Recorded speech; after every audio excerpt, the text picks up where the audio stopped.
And welcome to the Shawsheen Tech School Committee of Tuesday, April 28th, 2020. Those of you that have zoomed in at home, thank you for joining us. It looks like all members are present, either in person or on Zoom. Second agenda item is a public hearing on school choice 2020-2021. Does the superintendent have a recommendation on school choice? Superintendent recommends that the district vote not to be a school choice district for the school year 2020-2021. So moved. We have a motion by Mrs. Muse and a second by Mr. Geddick. Any discussion on school choice? All those in favor? Aye. Aye. Opposed? Hearing none? Motion carries unanimously. Second agenda item is interview, discussion, and vote on the election of the superintendent director. And the chair will turn the meeting over at this time to Mrs. Muse, who is the chairperson of the subcommittee. Mrs. Muse. Yeah, I would like to explain what happened after the last meeting. I know that we had talked about reopening the process. But you know, I was thinking that we would have two brand new members at the time, and I don't know if that's good for them. Oh, really? Okay. So actually, a few members of the screening committee approached me about Dr. Jackson because he was our top vote getter in the screening committee. And unfortunately at the time, you know, he actually withdrew his application because he thought we were looking for a long-term superintendent and he wasn't ready to commit to that. So I thought long and hard about this, and so I did reach out. Well, actually I talked to our attorney, Howard Greenspan, and who told me that I needed to talk to our chair, which I did. I reached out to Bob Gallup. And so when he approved it, I talked to Brad Jackson, said, was he interested in being interviewed by the full committee? And for perhaps a 3-year contract, 2 or 3 year contract, or whatever we could give him. And he said, yes, he was. So that is why we're here. I do want to talk a little bit about Dr. Jackson. He is a long-term superintendent. He was named Superintendent of the Year this year, I believe. And he has a lot of experience, a lot of leadership, and that's, you know, and to me, that's what I'm looking for, leadership. And I figure if we give him a contract for at least 2 or 3 years, then we have some time to really think about our next steps in looking at a new superintendent. So that is my thought process. So I hope you'll really give him a chance, ask him questions that you really want to know about, and hopefully he's the candidate for us. Is this time for discussion, or we have to make a motion for that, or we're going into the interview? I would suggest we go, and I'm certainly at the purview of the entire committee. I would suggest that we conduct the interview with Mr. Jackson before, and you can ask questions, and then we would entertain comments. I would only like to make one comment. I was not on the search subcommittee for this search. I was on the search subcommittee for the last search, and Dr. Jackson also would have been a finalist for that job back in 2015. But he withdrew his name then for different reasons.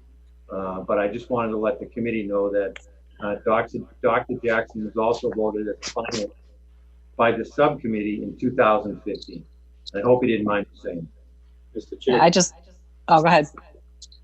Mr. Gillis. I'd just like to make a comment. I served on that screening committee with several other school committee members, and we had a job to do, and that was to find somebody with experience. And Dr. Jackson, in my mind, and as well as other people, he was the only candidate that really ticked off all the bases for us. For me, anyway. I mean, because he's got the over 20 years of experience. Past president, I believe, of the Superintendent's Association, the Superintendent of the Year. I think he brings a lot of quality and experience, and that's what we're looking for to us. So I welcome the interview. I look forward to the interview. I appreciate the comments, but I'd like to make a comment too. So I guess maybe I was a little confused when I saw this on the agenda, because I think at our last meeting, we discussed that we would come back to the table, which would be tonight. And we actually discussed maybe getting together prior to that. And we'd have a discussion on a different process. And I appreciate all the hard work that was put into this by the school committee members, the members of the public, the screening committee itself. But I was a little surprised to see this, that we're going right into an interview and then possibly a vote, because that I kind of feel a little blindsided, to be honest with you. And I'm just going to say that for what it is. I have no problem doing the interview tonight and listening, but there's, my understanding was that, we had a process in place where we had members of the public, we had student involvement, STA involvement, the gamut, and to just have this kind of put on the agenda and to kind of get this a few days ago, I was pretty concerned. So I have no problem listening to the interview, but I'm not happy with how the process kind of was dealt out. I agree with Lisa. Yeah. Lisa just expressed my feelings exactly. Nancy, could you speak up a little bit? I just said I agree with Lisa. She expressed my feelings. I'm coming in with an open mind, but I am surprised at the process. So it's not what I expected this meeting to be. Not at all. I will say that, members of the screening committee did contact me about Dr. Jackson. And What members though, Patty? Because there was only 2 parents on there. Because I spoke to one parent at length, and there was, my understanding of the screening committee was there was supposed to be 1 parent from each district on there. And there was only 2. There was one, I believe, from Billerica, one, I believe, from Tewksbury. And I'm sorry, I don't think the committee was made up of the appropriate committee members that we had discussed at our previous school committee meetings. And, when I had that particular parent reach out to me, that parent did voice to me that it seemed pretty unbalanced. So I thought we were going to go into this with a fresh start. Whether we went through MASC or we did the search on our own, we never even had a discussion as a committee about that. And I kind of feel like that process has been taken away from me. I couldn't participate in, the previous process because of some personal issues. And I was actually looking forward to kind of delving into this on round 2. And whether we went with MASC or we did this on our own, I mean, I feel like this process has been taken away from me. And that's kind of what I have to say on it. I'm not sure if any other members feel the same way. What I really wanted to say was that I would have loved to have spoken to every one of you, but I did not want to violate the open meeting law. So the only person I could speak to was the chair about this. So that is really why, we could have called a meeting. We could have called another meeting prior to this. And I think we discussed that at the last meeting, having another meeting, but because of school vacation, we weren't going to do that. We were going to hold off until tonight to do that. Okay. I'll go into this with an open mind. I understand your issues, but the screening committee, whether you like well, it, I think there's some issues from the public too on this, because I've gotten phone calls and emails all day, and I'm sure every single one of you guys have received that too. This is in public as much as the other interviews were. Okay. Wait a minute, this part of it was in public as much as the other interviews were? Yes.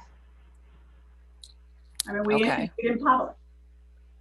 And we're interviewing Dr. Jackson in public. All right. And I understand that, but somebody made the choice to go back to that process and choose him without talking about it. Like there's a 10 board committee, and we should have all had a say to at least say, go back and see if there was another candidate that we could choose from that pool. But that conversation was never had. We should have at least met as a committee and discussed that. I won't even go any further on it. I'll let you guys, I don't want to hold up the process. Okay. Also, my Lisa, comments for after. ladies and gentlemen, my first thought was to reopen the whole search. Yeah. Doing a lot of thinking. I have been doing a lot of thinking. I'd love to just hear from Dr. Jackson before I go forth here. I know we were going to go back to square one. I spent many months on this with Patty. Mhm. Frustrating. We didn't get to where we wanted to be. Okay, fine.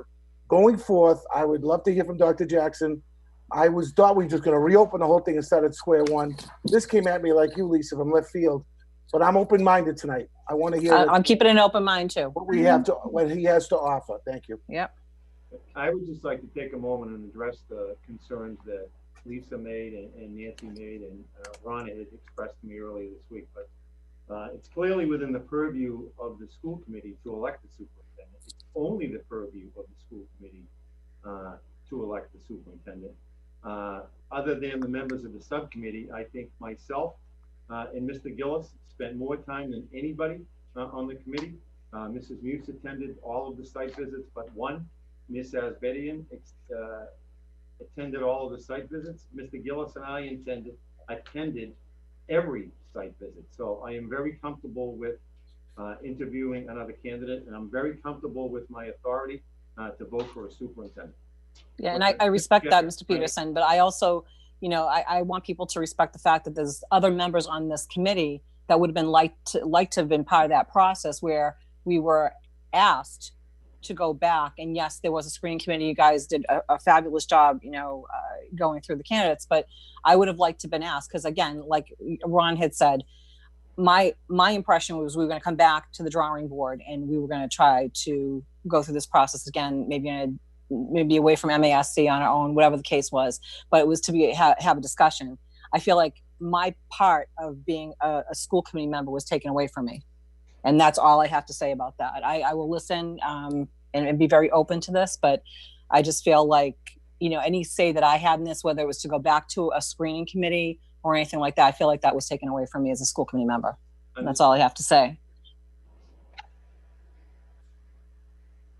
Mr. Jackson, you're up. Would you like to make an opening statement? Dr. Jackson. Wow, that's quite an introduction to an interview. Good evening, everyone. Can everyone hear me all right? Yes. Can you speak up a little, Brad? You're a little muffled on the live end. All right, I'll try to, is that better? That's all right. Thank you. So I'll hold my microphone out like this. Good evening, everyone. My name is Brad Jackson, and I'm currently the superintendent of schools in Holliston, Mass, which is located just east of Hopkinton and in the Metro West area. I've been superintendent there for 16 years. I am actually probably one of the longest serving superintendents in a single school district, like at least a K-12 school district currently in Massachusetts. And I am a Wilmington resident. I have a connection with this community and with the greater Shawsheen Tech community that goes back over 35 years since I married my beautiful wife and moved to Wilmington. So I have about 26 years of central office experience, going back to the early 1990s, where I served as a business administrator in a regional school district in New Hampshire, where our flagship school, Alvern High School, was a regional vocational technical. It also had an agricultural component to it. I was the business administrator in that district for 3 years. I actually worked in Wilmington for 4 years as the director of administration and finance, then moved to the Northborough and Southborough public schools as their assistant superintendent, and finally have been superintendent in Holliston for the past 16 years. I am not here to be divisive and not here to be controversial. I'm here to offer to serve if that is, if the committee finds that that service could be useful to the Shawsheen Tech family. I'm very happy in Holliston. I have a great school committee, not so great commute, 75 minutes each way. I've been doing it for 16 years. But other than that, I'm very, very happy there. However, I do have a desire to work closer to home and to make a connection and an improvement in my own community, and saw this as an opportunity to do that. If it is the pleasure of the committee to ask me to serve, I'd be happy to do that.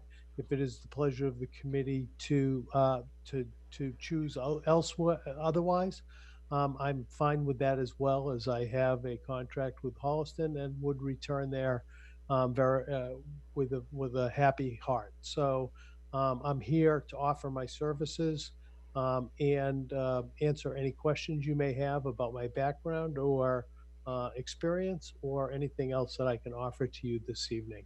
So I'll turn it back to whoever is chairing this part of the meeting to and see if anybody has any questions. Thank you, Mr. Jackson. I think we'll start with the questions on the Zoom end. And Ronnie, if you don't mind, can we start with you? Jumping to me. What I have, Brad, to ask you is, how do you see the role of a superintendent of a K-12 school district, of a vocational school being different from what you've been doing? Well, I do have two sets of regional experience, one in Northborough, Southborough, which is a region, and the second in which is much older, but in New Hampshire, as a which was a region as well.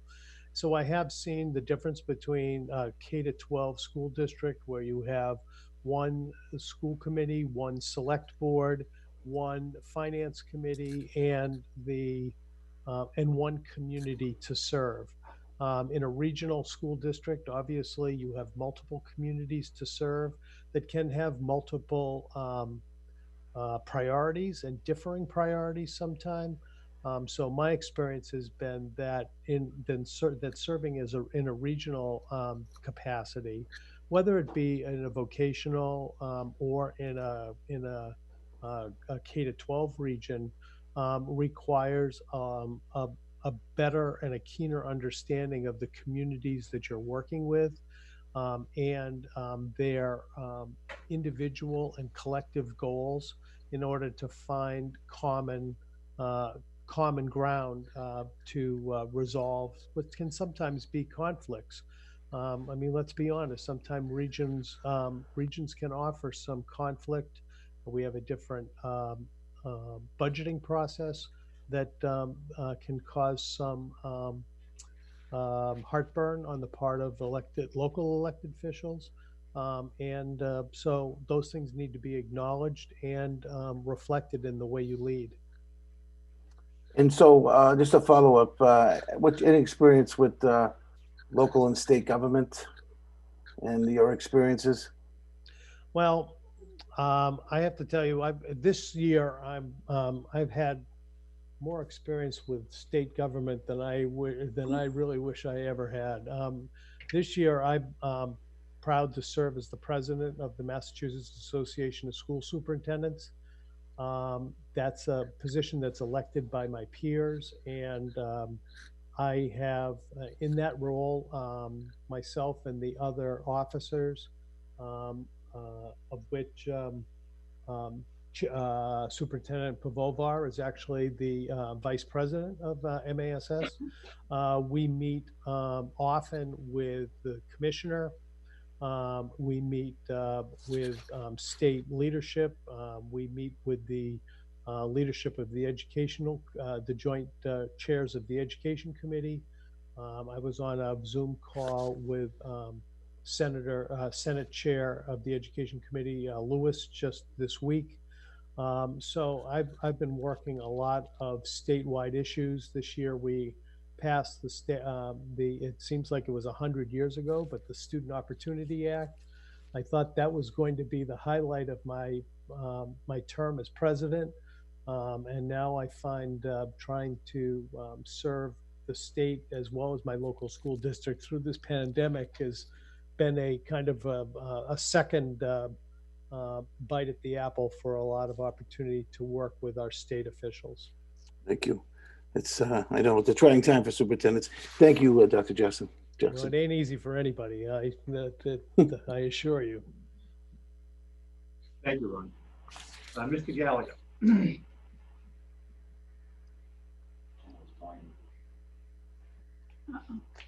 You need to unmute yourself. Do you say Mr. or Mrs.? Hello, I'm I sorry. got you. Okay, thank you. Thank you, Dr. Jackson, for participating tonight. My question for you is, what are your strategies working with educators who may resist your recommendations? Well, it's a pretty general question. So let me just kind of let me start off by kind of sharing how I come up with a recommendation, if I could. I don't think it makes a lot of sense to have a superintendent who thinks he knows everything or she knows everything and not get a lot of input and advice when making recommendations and preparing recommendations for the committee or for my own individual action. So I do take a very collaborative approach to problem solving. That includes my administrative team, or the administrative team that I work with. That includes the president of my local teachers union. That includes teachers and anybody who really is involved in solving the problem. So I hope to avoid some conflict by including people before the decision is made or before the recommendation is developed, so that voices can be heard before those decisions are made. I find that if you wait until after the decision or the recommendation is made, you're actually somewhat finding yourself playing defense. Nonetheless, there still are going to be times when there are legitimate disagreements. And my job is to listen and to think and to keep an open mind about it. I do have a tendency to get stuck from time to time, and and when I'm confronted, I get defensive. So I always have to kind of pull myself back and remember that that any opposition or disagreement isn't personal, it's professional, and really try to dig at what is behind that. Ultimately, respectfully, there is one person who, in many cases, has to make decisions. There are some decisions you don't make by group. Consensus. I'm not going to call everybody on in the administrative team before I call a snow day. First of all, they probably don't want the call at 4 a.m., but there are certain calls that you have to make yourself. But I do try to avoid conflict by using a collaborative approach to problem solving and listening after as well as before. I've changed my mind. I'm not perfect, and I'm not infallible. And I do try to listen. One of the things you might there are two things about my background that, if you haven't noticed, you will, and that is that I've inspired. Aside from my work back in New Hampshire, I've never led a vocational school district before. And the other piece to my background that is somewhat unique is that I've never been a teacher before in K to 12, a classroom teacher in K to 12 education. Some people see that as a weakness. I actually see that as a strength. I think that kind of builds and in a way makes me be a collaborative problem solver, because I don't have that experience. I don't walk into a classroom with the idea that I know better than the person who's leading that class how to do their job. So that kind of reinforces my need, in my view, to be a collaborative problem solver and work together to solve problems. Well, thank you. A quick follow-up, you kind of answered it throughout what you were just saying, but what are your strategies for disciplining of staff if that's ever been necessary? Fairness and clarity. I think that first of all, I think that it is when you're talking about. I think when you're talking, my mind at first went to teacher evaluation, which isn't precisely teacher or staff discipline. So I guess I'll stick with the question about discipline. I think the key piece is to be clear, to give an opportunity for staff to provide their side of the story, to listen carefully, to and to make a very careful, thoughtful judgment. That's a heavy weight on me because I believe in the goodness of people and the teachers and all staff members are there to serve and are there for real, legitimate, important reasons. And on the other hand, there may be times when it's necessary to correct some behavior. And I think it's important to listen, and to not come to any conclusions before you've had the opportunity to listen to the staff member, offer their explanation, their side of the story, and to thoroughly investigate their side of the story to ensure you have an objective view of the whole picture. Thank you, Dr. Jackson. Please, guys, please call me Brad. Okay. Dr. Jackson makes me Thank very you, Brad. nervous. Nancy, do you have any questions for Brad? I have a question for Brad. Brad. Yes, ma'am. I'm Nancy. Hi, Nancy. My concern is twofold.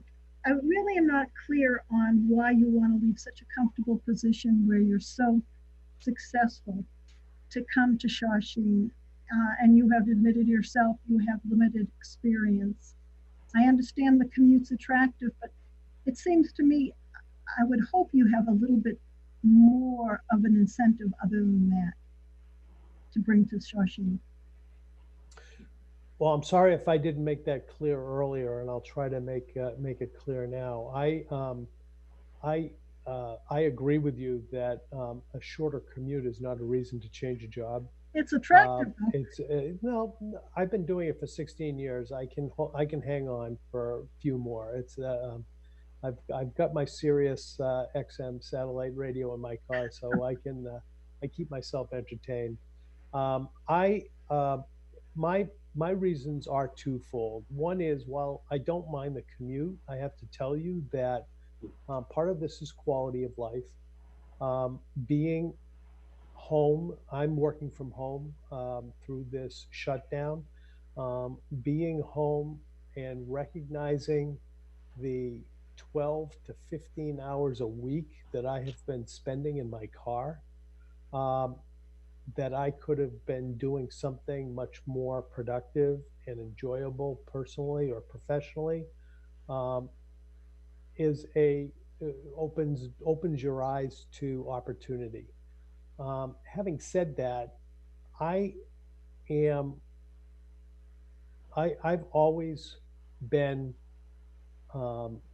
driven to serve locally. I served on the Wilmington School Committee for 6 or 7 years. I had a little hiatus there, thanks to the voters at one point in time. But I served on the Wilmington School Committee for 7 years. I served on the Wilmington Finance Committee for 2 years. I believe in service to my local community.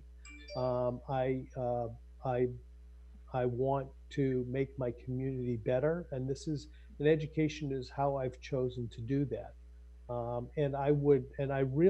The reason I'm attracted to Shawsheen is not its location, but is the opportunity to serve a school district that I have a connection with, that my community has a connection with. And I feel like I would be making a personal contribution to my own community and the surrounding area.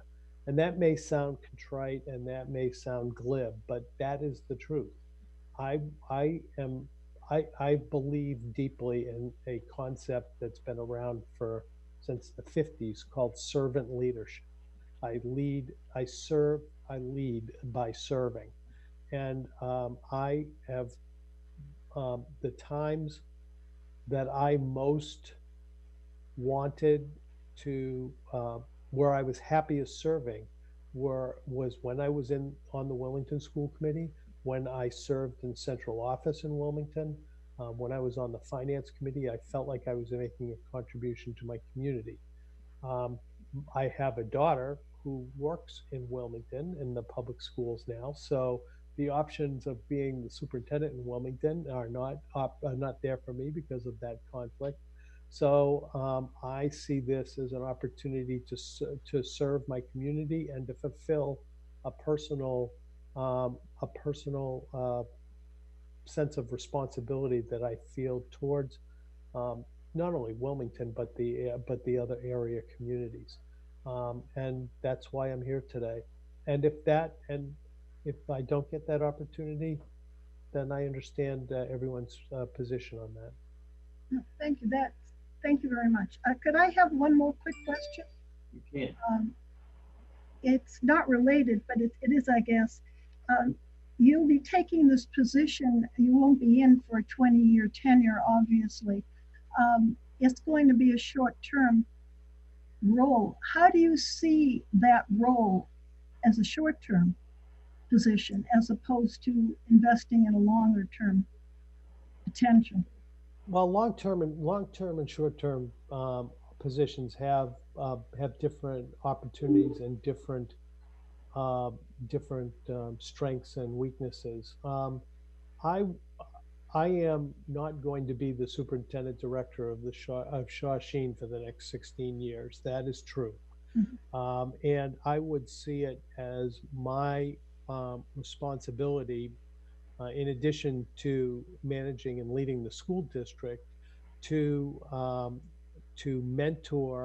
find and mentor leaders that can take Shawsheen into the next generation of leaders for Shawsheen. I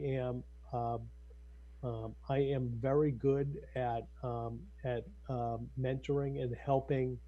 I'm not supposed to say younger, so I won't say younger. I'll say less experienced administrators, and helping them grow and developing their talent. And frankly, I think that could serve Shawsheen well. So I would see it primarily as my role to essentially put me out of work, but with a thoughtful and succession plan that was the consensus of a committee that could, so that the leader that follows me could take Shawsheen forward for the next 16 years. Thank you. You're welcome. Thank you, Nancy. Paula?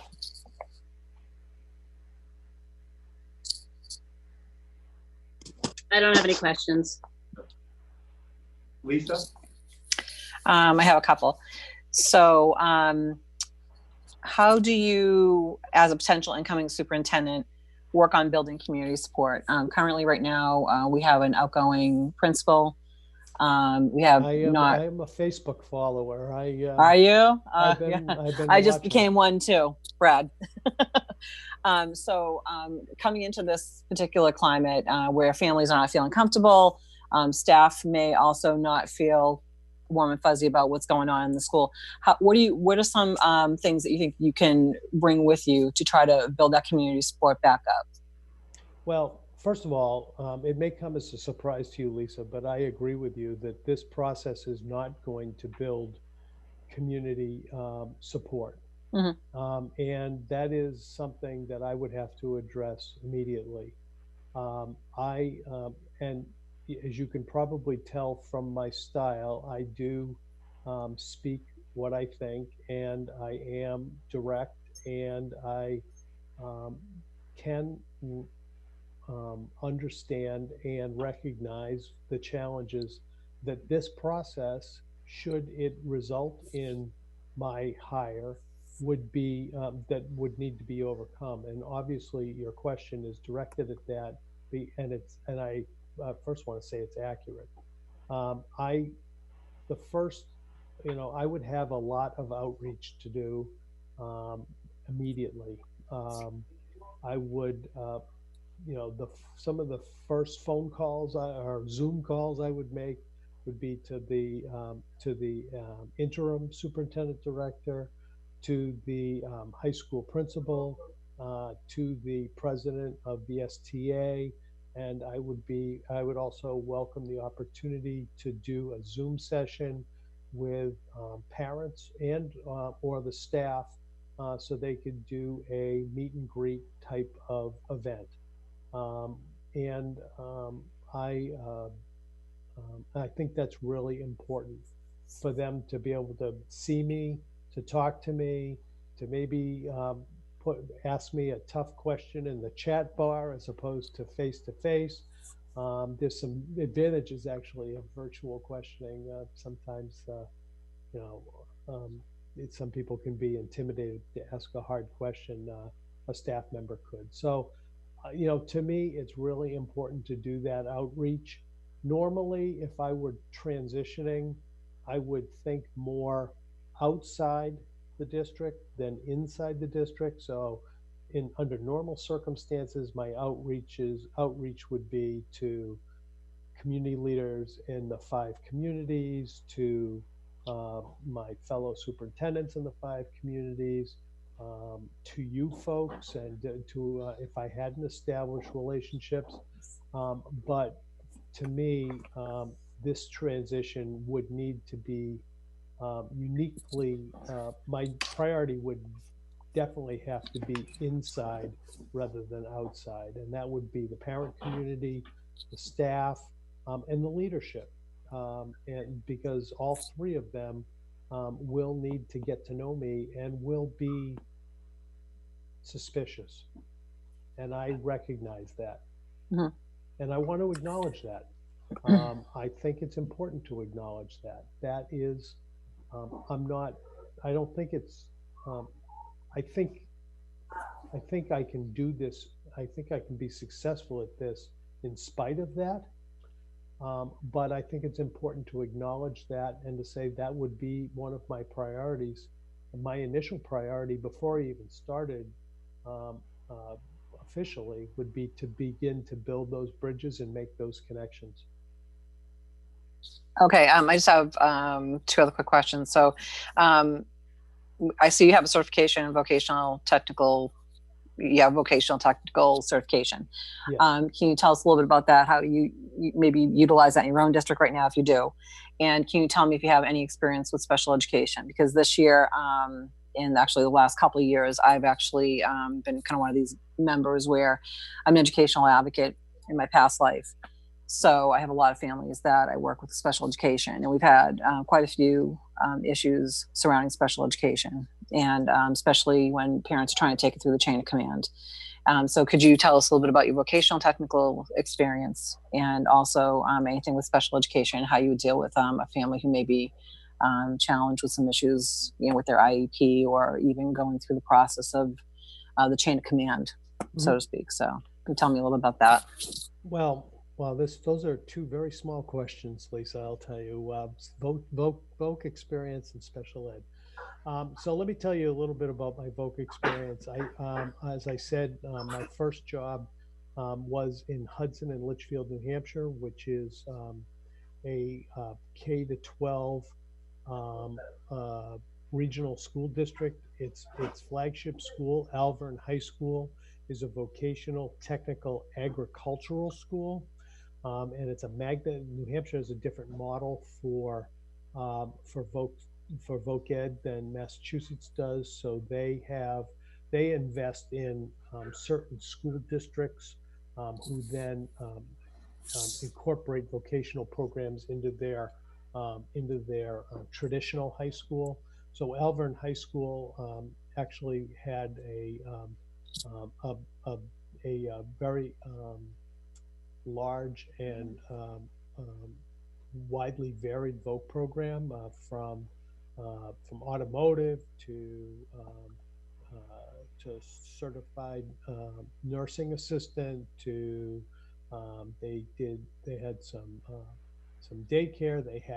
We had a bank there. We had a culinary program. There was also an agricultural program. There was actually my first building project in my career was to build a dairy barn. So I learned how to move the byproducts of cows from one part of a barn to another. So that was my first experience in designing a building. So I have done that work as a central office administrator. I recognize that there are uniquenesses to that work, whether it be funding, federal government funding as well. So those issues I have some experience with. In terms of special education, Lisa, I at the risk of making this I'm already talking too much, but to make it even longer, this is an area that's very, very important to me. Special education is I've never really liked the term because I think that every student has unique and varied needs, and it is the responsibility of every school and school district to meet those needs. So we have to meet students where they are and bring forward growth. I think that I can tell by your question that you're not going to like this answer, but I do think that the special education process has to work. And I do think that going around the special education process is not productive. And So if the special education process is not working, at what point do you take a look at that process and work to make changes? Have you ever had to do that? That's a different in your own district? That's a different question. Yeah. Okay. Sorry. But which is fine. I'll be happy to answer that. Yeah. I do think that, if the process is broken, then that's what we hire special education directors to fix and to bring clarity and purpose to the process.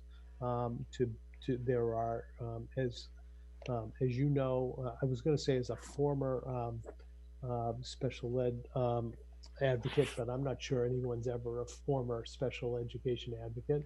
But as an advocate, you know that there are a lot of rules and regulations and timelines and those types of things. And those have to be met, and they have to be met, and they have to be met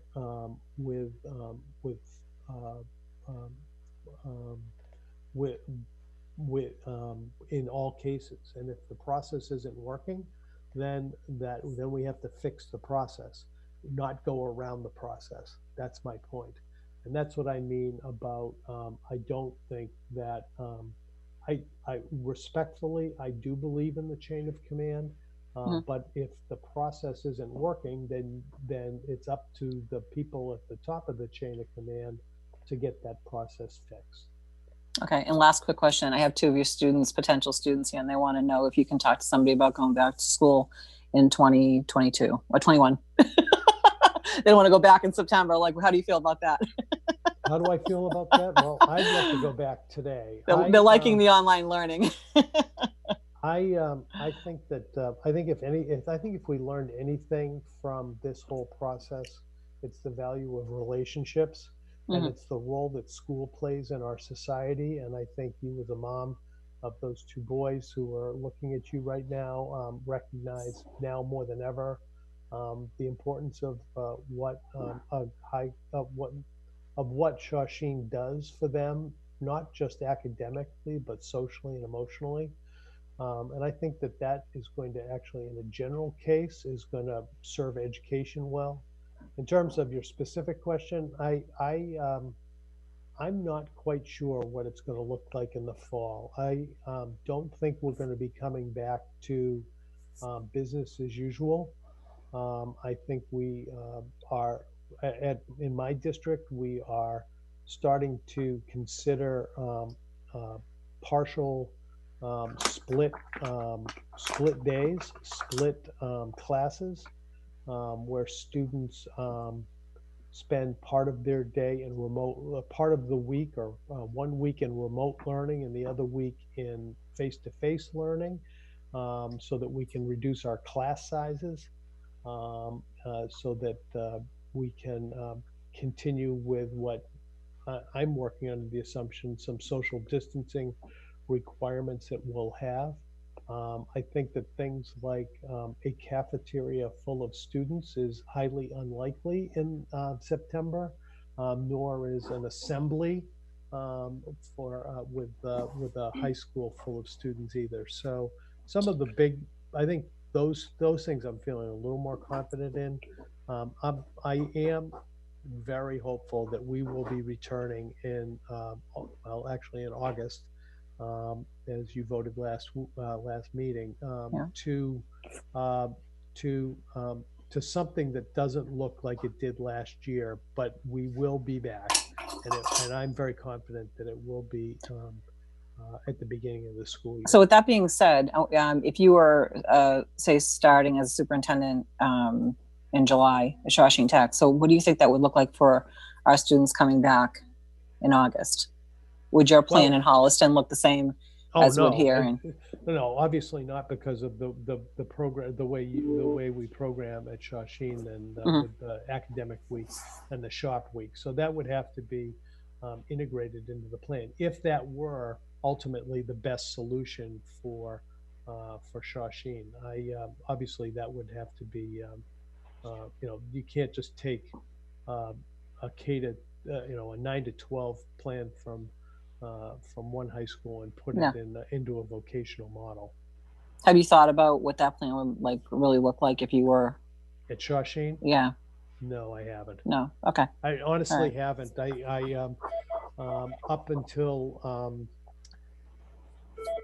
up until yesterday, I was kind of hoping Ms. Cook was looking at it. Okay. All right. Thank you for your honesty and your answers. Thank you. You're welcome.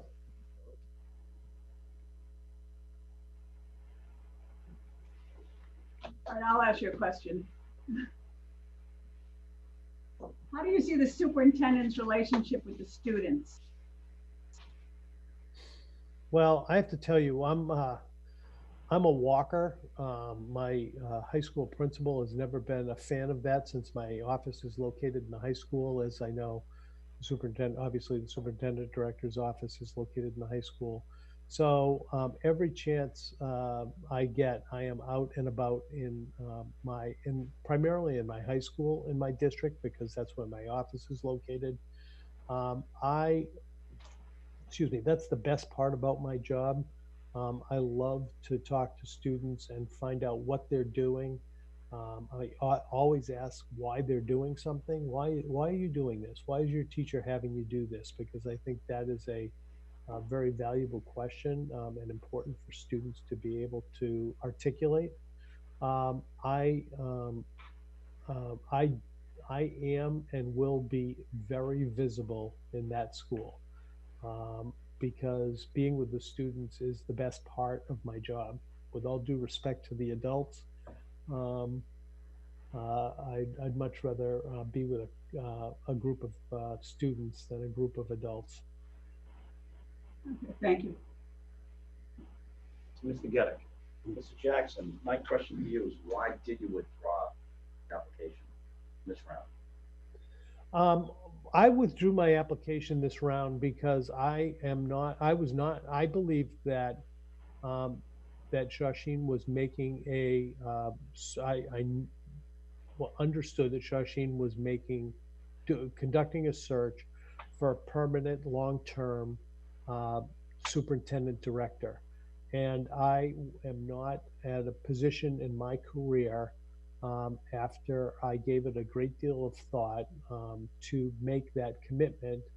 Um, and I felt it would be disingenuous to continue with the process, and knowing what Shawsheen was looking for, or what I thought Shawsheen was looking for at the time, and knowing that I couldn't, and I wasn't in a position to do that. So I felt it was best to withdraw. And I did send a note to, I'm trying to find it in my notes here. I did send a note to MASC at the time that basically said that, that I'm, because of that change, I'm withdrawing. It doesn't mean my interest in Shawsheen hasn't diminished, but I just felt it would be disingenuous and unfair and frankly unprofessional to um, to uh, um, to participate in a search for a superintendent director for what is traditionally thought in many cases to be 6 to 8 years, when I couldn't give that type of commitment back to Shawsheen. Thank you. That's the answer I was looking for. Mr. Gillis. Hi, Brett. Jim Gillis. Hey, Jim. I have actually a few questions for you. Number one, I noticed in your packet that you had a couple of references, the Burlington superintendent and the Billerica superintendent. We're in a very competitive world here, and sometimes we go nose to nose with some of these schools. How are you going to operate with these two? Well, I guess to not be too glib, but I guess my first question would be, how's that working out for everybody being so competitive with all these schools? I think there are a lot of high school kids to go around. And I think that we need to find the best place for all 5 communities' high school students. I firmly believe that Shawsheen is the best fit for some, but not all. And I think that Burlington High School, Billerica High School, Wilmington High School, Tewksbury High School, or Bedford High School is not the best place for every student as well. So I really do think that it's important to have a relationship with the area superintendents. Holliston is a member of, we are in the catchment area of Joseph Keefe Technical High School in Framingham. And the superintendents and the superintendent director of Keefe Tech, we meet every month or two to talk about programming, to share resources. And yeah, it gets a little competitive when I get the request for the 8th grade mailing list, and I get a little turfy, if you will, when I know that those letters are going out. But at the same time, I think it's important to maintain that good relationship. I think where the relationship can fail is when we don't have a clear delineation of what is our mission and what is the mission of a Burlington high school. And frankly, I think Shawsheen has a very clear mission, and one that it fulfills extremely well. I noticed you had 60 some odd freshmen on the waiting list, so it's not a for lack of demand. So I think that's an opportunity to perhaps put maybe kind of turn back the competition a little bit and see if we can collaborate and share resources, and maybe save the taxpayers some money in the process. You also mentioned in your application process that in your packet that there were two statements there that molded your educational philosophy. And I'd like to read them. The first one I thought was very interesting because I think it relates to vocational technical education. And that was that compliance is the enemy of innovation. Would you like to expound on that? Well, I if I were to become the superintendent director of Shawsheen, one of the first things that people will notice about me when they tell me something, there's one thing they can tell me that will create that I will respond to quite strongly, and that is we've always done it that way. I think that I think having somebody come in with a fresh set of eyes is healthy. I think having somebody come in with a fresh set of eyes is helpful. And I think that unless you are moving forward, you're not moving at all. So I think that it's important to I think it's important to always be innovative. Having said that, the term compliance and the word about compliance that um, frustrates me the most is I have been over the course of my career a very vocal opponent to our current state testing system. I do think that it is critical that our students, all students, graduate from high school who can read at an adult level, who can compute, who know science and civics. I think those are all important things. But to suggest that we can test that one test um, picks one test is the only way to show competency in mathematics, for example, is to me ludicrous. And I found that compliance towards MCAS has actually been one of the biggest, in my view, has been one of the biggest deterrents in Massachusetts to innovation. There is certainly uh, you don't need to visit, the carpentry lab and classes to know that there's a lot of mathematics going on in there. And if we allowed those students to demonstrate their mathematical competency in that area, as opposed to a fill in the bubble test, I think we could become more innovative in the work and the offerings we provide rather than teaching to the test. So you got me on my soapbox, Mr. Gillis, but I do believe that compliance is the enemy of innovation, and that going along to getting along, whether it be with state top-down orders or it's always the way we've done it. We need to break the mold if we're going to move education forward in a meaningful way.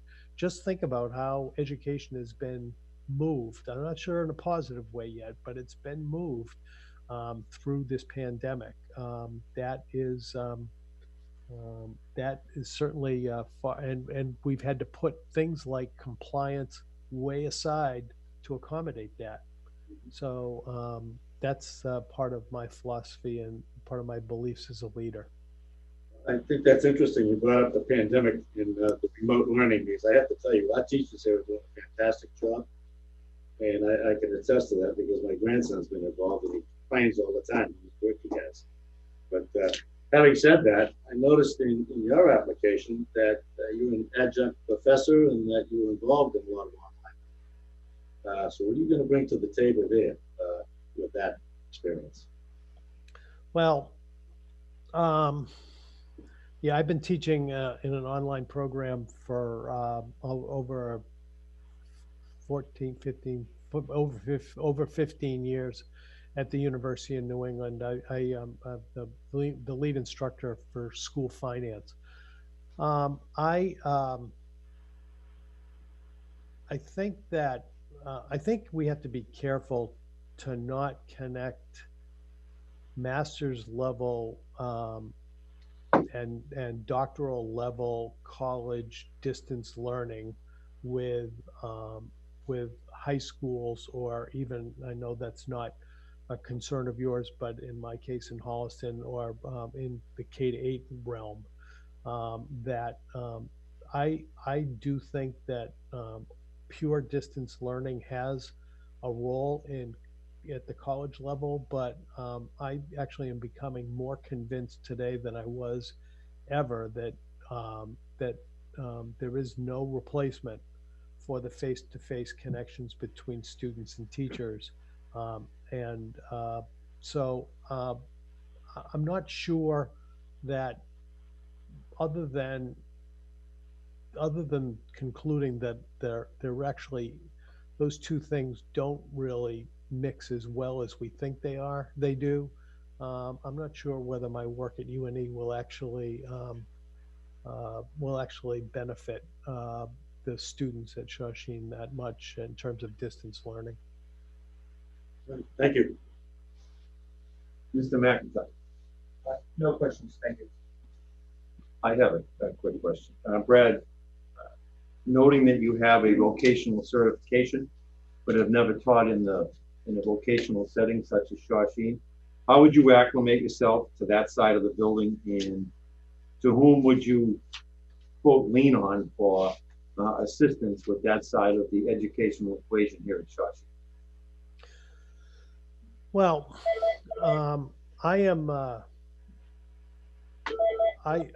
I have always relied very heavily on an assistant superintendent for curriculum, or a director of curriculum, to oversee that part of the academic part of the program, in a K-12 setting. In a voc program, we've got the academic component and the vocational component, and those two folks would be crucial for me to get a window into the needs and the uniquenesses of those programs.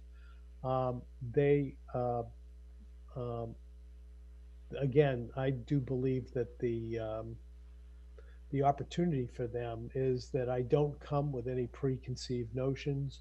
I don't come with an agenda to implement my own vision. My job, in my view, is to help Shawsheen develop its collective vision and help move it forward. So those resources will be key to me were I to join your team. Thank you. I have no further questions. Anybody else? I did have an inquiry, and I don't want anyone at home to think I was on my phone. I did get a text asking if we were going to take questions from the public to Mr. Jackson.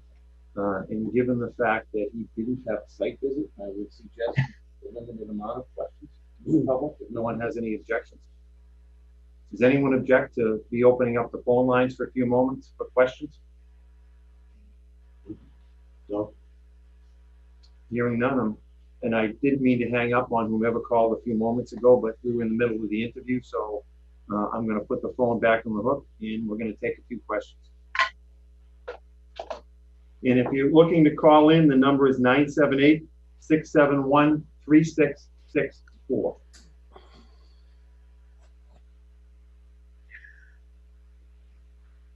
Well, this is certainly the strangest job interview I've ever done in my life. We actually did one other finalist this way, but this is a little bit smooth. Strange times. Yes, that's for sure. Good evening. Hi, I have questions for the superintendent. You're on. Okay, thank you. Hi, my name is Kim Mizzou. I'm a resident of Dorset. I've been a lifelong resident and, sort of moved my way through all the Dorset schools. Did a lot of campaigning to get the Dorset High School in place, and now my son is going to the test, which we're really excited about, because he's an incoming freshman. So there's a lot of big changes for him in general. I appreciate learning more about each superintendent.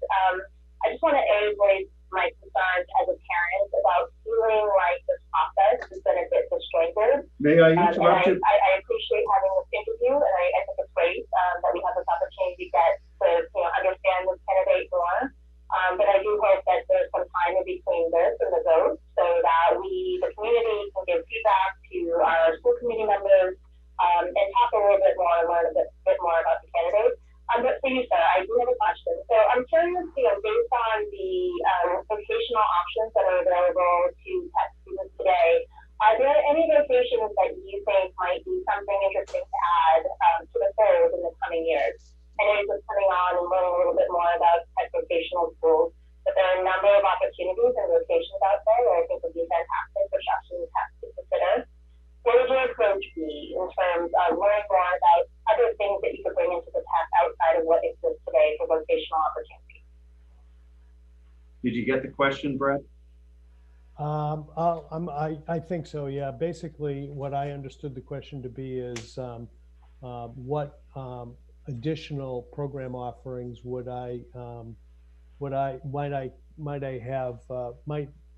might we as a community consider adding to Shawsheen? Was that essentially the question? I was having a little hard time hearing it. I think the question was, what programs would you consider bringing into the school in addition to the programs that already exist? Okay. Did that accurately reflect the question, Minnie? Since she's not on the line, I'm going to say that accurately reflected her question. Well, I think I do think that had I had the opportunity to do a regular site visit and see the school, I would have been able to offer some more concrete feedback and some more concrete thoughts. That really is not really a comment on this process. It's more a comment on the times that we're in. I think that one of the things that this pandemic has clearly reminded us is that we rely so deeply and heavily on our healthcare providers. So in one case, and I know we do have medical assisting and health assisting programs already at Shawsheen, but I would love to talk to the folks in that department, if there are, and dental assisting, actually, I know that's part of the program as well. I'd love to talk to them about whether they had any other ideas to expand offerings in that area. In addition, I've always been in the area of computer science. That's another area that I would love to talk to the teachers and the staff about whether they thought they had any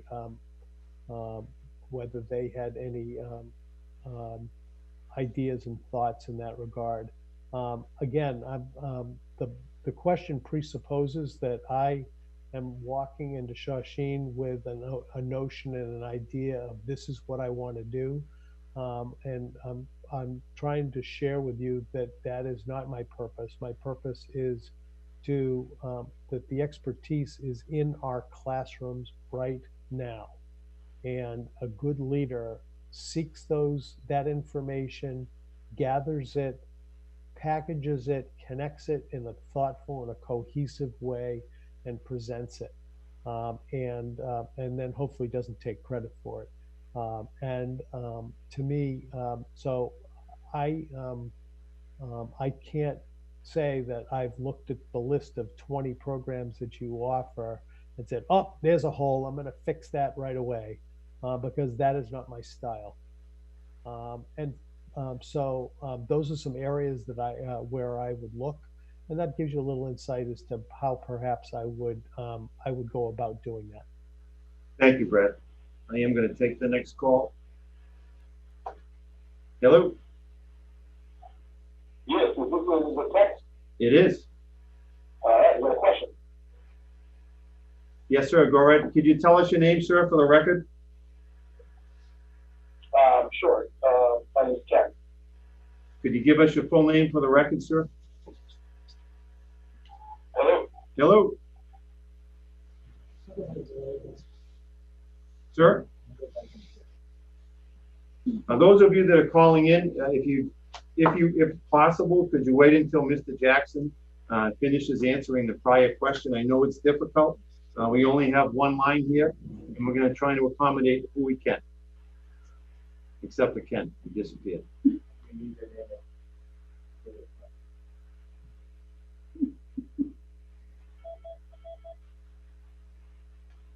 Hello? Hello? Hello? Hello? Say your Shawsheen's head. Hello, you're on, ma'am. Hi, my name is Nicole. So I'm a student at Shawsheen currently. Mm-hmm. And so I had a question for the prospective superintendent. Go right ahead. Okay. So over the past 4 years at Shawsheen, I have seen a communication issue between the teachers, the administrators, and the parents and students. And I was wondering how you would address what I see as an issue within your years at Shawsheen. Thank you very much. The issue is, Brad, this young lady who's a student here sees a communication issue between administrators, teachers, and parents as a group, and she would like to know how you would deal with that. Well, first of all, I'm glad she called, and I'm glad she felt compelled to ask a question. Although frankly, I'm a little saddened that those things are obvious to a student. So at some level, I feel it's important to at least share a belief that I have, and then I will answer the question. But I go by the mantra that adult problems should be worked out by the adults, and that the students should not be part of that in terms of adult conflict. So if there are communication issues, I don't disbelieve the student at all. I find it a little frustrating that it would be apparent to her. Having said that, it's a very general question, and what communication can be poor communication can be a manifestation of a number of different things. One is a decision that was made that the person either didn't hear about or disagreed with, or a decision that was made that was not properly explained in terms of the reasoning, or in terms of just, this is how we're going to attack this problem. So it's hard really to specifically answer this student's question with a lot of clarity because of the fact that it's so general. In general, though, I would hope this student would stop me in the hallways in the fall and say, hey, I'm the one who called in on your interview to talk about communication, and this is what I had in mind. This is what it looks like, and this is the problem I'm experiencing. And because through that type of listening, I can get a better understanding of what her perspective is as a student in the school, and then I can go about to address the issue and any areas where improvements needed. Thank you, Brad. Thank you very much for calling in, Nicole. Thank you so much. Thanks, Nicole.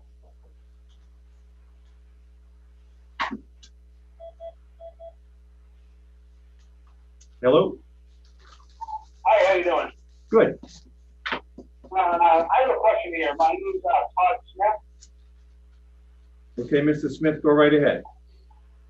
Yeah, I was just wondering, if you could address the two elephant in the room and how the superintendent plans to reunite the school after the recent firing of the principal. I will let the candidate answer that question. What did you say your name was, Mr. Smith? Let me generalize the gentleman's question. How would you bring about unity in the school? That question was asked by a Mr. Todd Smith. Thank you, Mr. Smith. Well,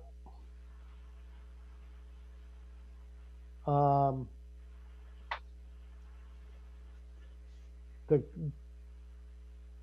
the question presumes there isn't unity, and it also is very difficult to know what if there is not unity, what the source of that disunity is.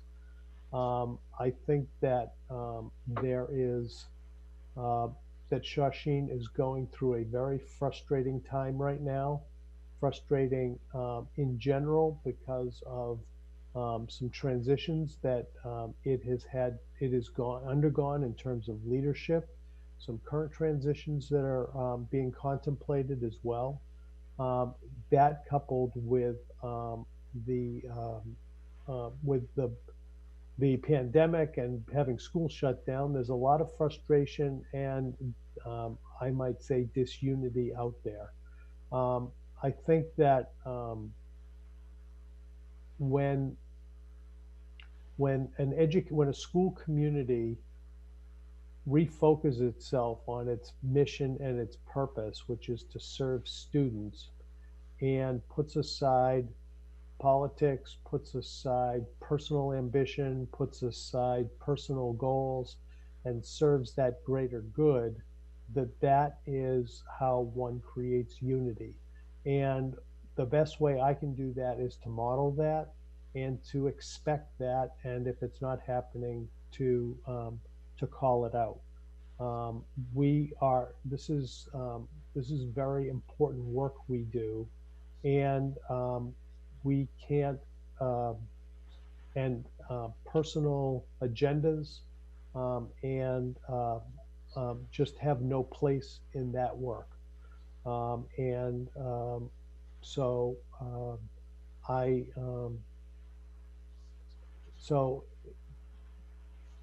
wrapping everyone or developing a common purpose is the first way you build unity, and getting everybody back to the basics of we are here to serve students, and we all serve that purpose in our roles, and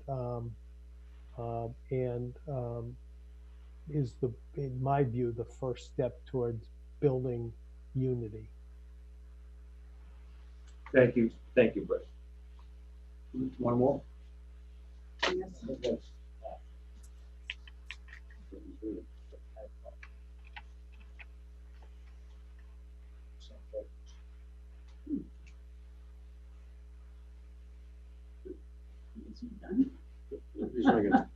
I'm gonna actually take it off the hook till we get the comments. Oh, good. Take one more. Hello? Hi, I just have a quick question. Could you state your name for the record, please? Yeah, Nicole Saunders. Okay. Go ahead. And my question would be, how would you be able to bring in more job opportunities for the students? Very good question, actually, and thank you for calling me. Thank you. Brad, the question is, how would you, if you were to become the next superintendent director with Shawsheen, how would you create more job opportunities for our students? What a great question. Thank you for calling, Nicole. I feel like I'm doing a talk show here, a radio talk show now. I think the way to build job opportunities for students is through connections, and through raising and continuing to keep Shawsheen's profile very high among the local businesses, excuse me, in the area, as well as the national businesses in the area. I had the opportunity this year to visit Millipore's world headquarters in Burlington, where they have spent hundreds and hundreds of millions of dollars on that beautiful facility on the other side of 128 from the mall. and those are companies and relationships that we need to foster and make connections with. And I think that's a really important part of the job of a superintendent director, is to make those business connections, be they with local companies or national companies in the five-town area and in the general vicinity as well. We are in the middle of a very a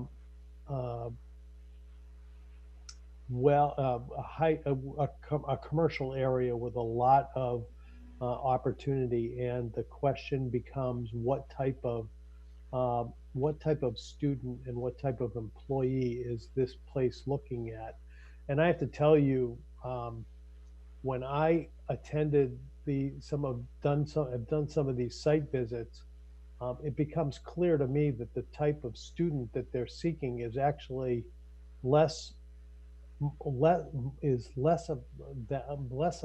Holliston High School graduate and more of a Shawsheen Tech graduate, a student that is a problem solver, a student that can work together in groups to solve problems and collaborate, and as opposed to a student in a traditional high school who may have gotten a 4 or 5 on their AP French exam, which is really good.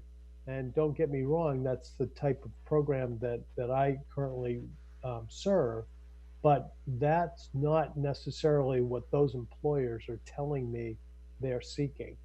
And I think that connecting what they're seeking with the work that's already going on in Shawsheen will help build the job market for our students, both when they are in school and after they leave school, should they choose not to pursue additional education after Shawsheen. Thank you, Brett. I think that is it for the question. Thank you very much, Brett. Thanks for joining us this evening. We really appreciate it. You're welcome. Would I assume at this point in time, I would prefer, unless anyone has any questions, I will excuse myself from this meeting and let people talk about me. And if someone can just give me a call at the end of the meeting and let me know what the plan is, either thumbs up or thumbs down. I think it would be uncomfortable for everyone if I stayed as part of this meeting. So with your permission, Mr. Chairman, I'll excuse myself. Permission granted. And I'm sure that Mrs. Muse will be in touch with you later on this evening. Folks, thank you very much for your time tonight. I appreciate your candor and honesty. And I hope I can serve your community and the community of Shawsheen and in one way or another. And I await your decision. Thank you for your time tonight. Stay safe, everyone. Thank you very much. Thank you. Comments? Suggestions? Motions?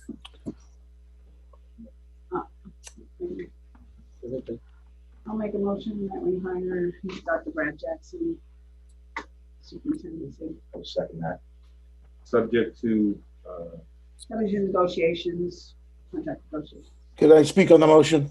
you certainly can, Ronnie. Go right ahead. Could you repeat it, please? I didn't hear Pat. Oh, I made the motion to hire or to offer Dr. Jackson the superintendency. Thank you. Yes, I wish he hadn't withdrew earlier. I think in terms of what's going on, we need somebody who's going to come in and offer stability. Right now, Shawsheen is in a lot of turmoil, and I think he is a comforting soul, a very intelligent man, and I think I feel confident that he could do a great job, and I'm going to support him. Thank you.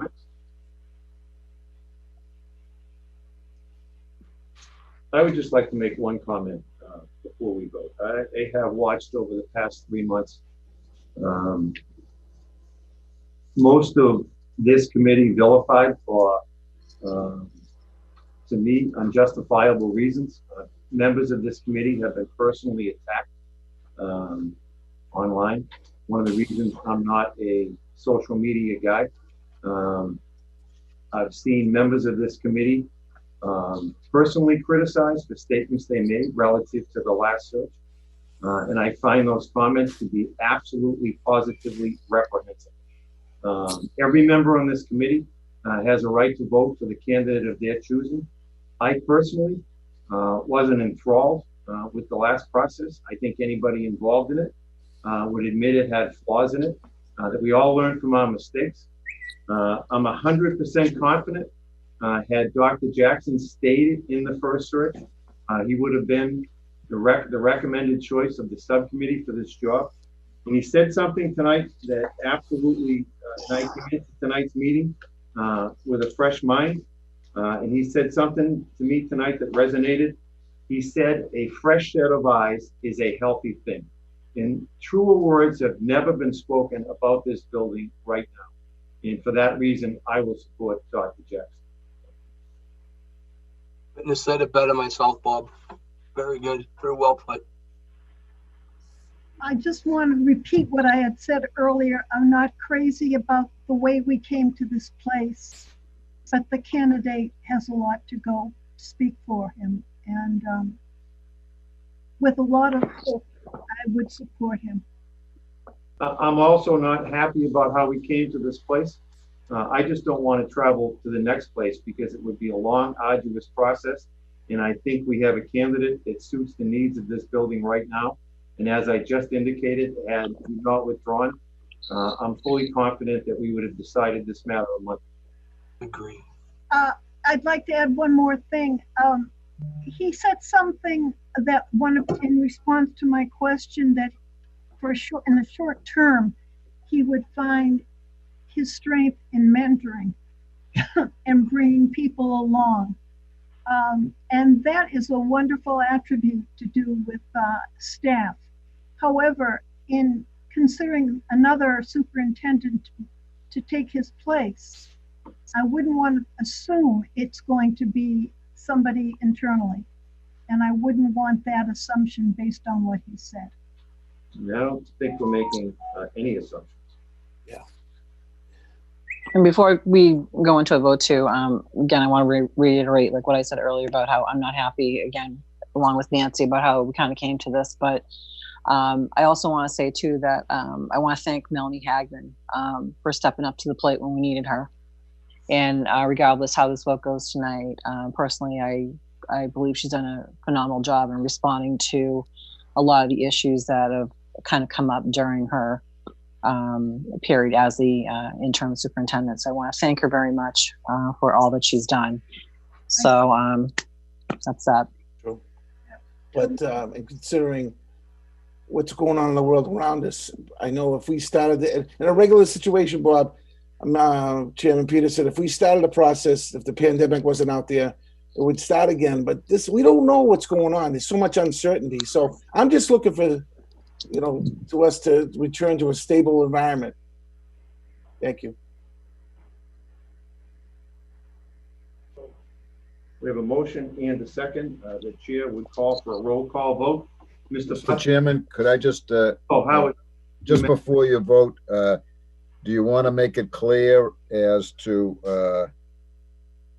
what the committee feels is, or what the chair feels is the number of votes necessary for the election? Well, the chair would recommend that we adopt the same policy we had in prior rounds. Since we have a full membership, it would take 6 affirmative votes to elect a new superintendent. Okay, I just think it should be, clear on the record. Anyone have an objection to that format? So it would take 6 affirmative votes to elect a superintendent. We don't have to make a motion to that, do we? No.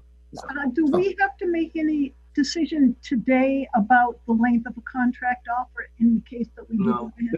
Mrs. Muse's motion was to nominate Mr. Jackson as the candidate, subject to a successful negotiation of a contract. Okay, thank you. It's a standard method of operation.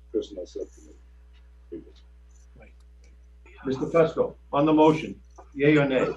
Yes. Mr. Gallagher, Yes. Ms. Asbedian, Yes. Mrs. Gallagher, Abstain.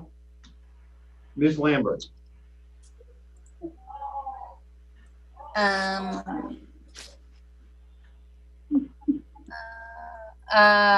going to say yes. Ms. Muse, Yes. Mr. Geddes, Yes. Mr. Gillis, Yes. Mr. McIntyre. Yes. Mr. Peterson votes in the affirmative, 9 in the affirmative, 1 abstention.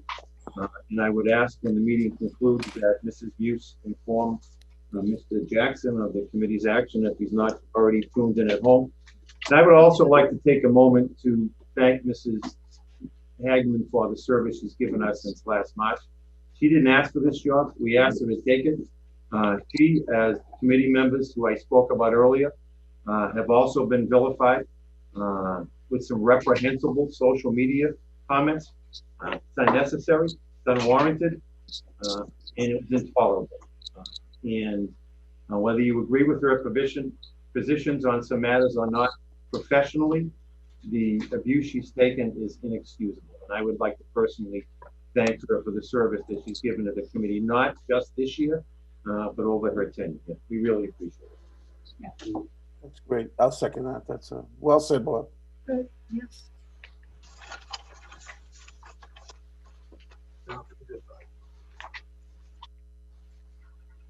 We have next on the agenda, we do have bills and payroll going around if we haven't already signed them. We have approval of minutes of April 1st, 2020. Second. Chair has a motion and a second. All those in favor? Aye. Opposed? Motion carries unanimously. We have any correspondences?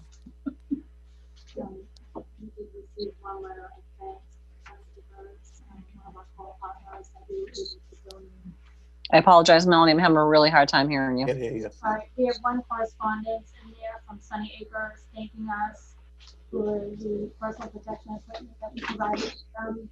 Just, they were very moved and grateful for our donations.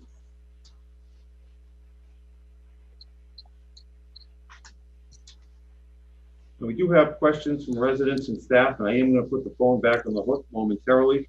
But before I do that, I certainly am a free speech advocate. If you want to call in and make a comment, you're certainly welcome to do that. The chair is not going to accept any derogatory comments aimed at anyone. If you want to state a position on a matter in a positive manner, you're more than welcome to do that. If you make any derogatory comments about any individual, I will immediately end the phone call. May I make a request, please? When you get the phone calls, could you please restate them so that we can hear them, because the audio's not good. I will try to do that. Thank you.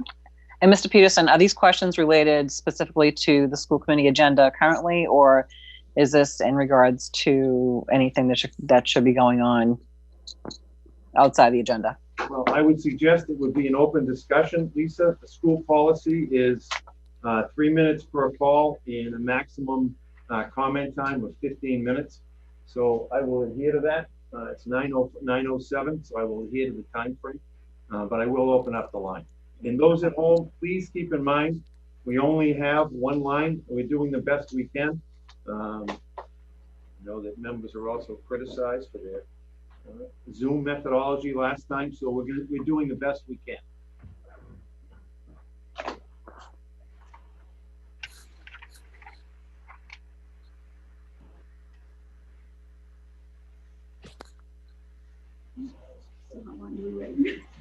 When if somebody calls, not looking for a pizza. Just no one's got through yet. Where's the counter sign get through? Is it busy or is it? Oh, you brave people. It's like they're trying to win. I know. Yeah. Okay. Go ahead, call me and see if I answer. Good evening. Hello? Good Hi, evening. let me just put this volume down. Could you please state your name for the record? It's Dory Healy. Good evening, Doreen. How are you? Yes, and that's my real name, Teresa. That's your real voice too, I could tell. Yeah, I just want to say thank you to all you guys for taking the time to do what you're doing. And I want to thank the interim superintendent for stepping in, like you said. And I want to say, Bob, thank you so much for saying what you're saying, because the culture of the school needs to get back to where it was, and people need to stop harassing online and everywhere else with everybody, because it's definitely uncalled for, and the staff needs to leave the children out of this. Thank you, Doreen. I couldn't have said it better than you. But I just want to say thank you all, and hopefully it gets better. And I'm sure it will. Thank you very much. Thank you you very, very much for calling in. Thank you. Bye-bye. Bob, may I interrupt? I just got a text. Can you repeat the number again? Can. 978-671-3664. And could everyone hear Doreen's question? Yes. Comment. Question, comment. Did everybody hear it? Yes. Well, I'm sorry. What was it? What was it? I Just want to make sure you could hear the comments and the questions with clarity. Yes. What was your? Did you have a question, Bob? Yeah, No, it was. well, it's just a comment. It was a comment. Comment. Okay, fine. Hello? Fine. Hi, I have a question. Yes, ma'am. Could you state your name? Alyssa Pickler? I'm sorry, I didn't hear it. I apologize. Alyssa Pickler? Okay, go right ahead, Alyssa. Can you talk about what happened with the discuss? I cannot. I cannot personally, and I cannot.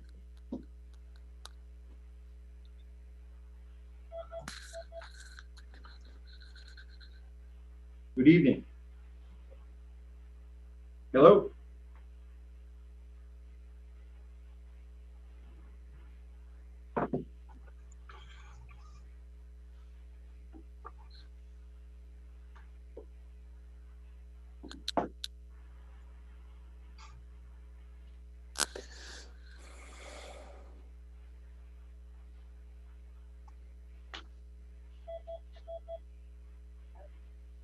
Hello? Hi, this is Kimberly calling from Dorothy again. So I know that a question has already come up about Ms. Cook and some of the other contracts that was not renewed. It looks like that was handled in an executive session. I do know, I don't know, there was 1,800, 2,000 people plus that signed a petition to understand more about this. I'd like to confirm who is responsible for not renewing contracts of non-union employees. Is that the school committee? Is that the interim superintendent? And learn more about what that process is, because there doesn't seem to be a lot of transparency around it right now. I think each of those appointments, ma'am, has a process. I'm not sure that it's a process you can research on your own. Those, May not confirm who makes those decisions. I think that's their statutory, both of them.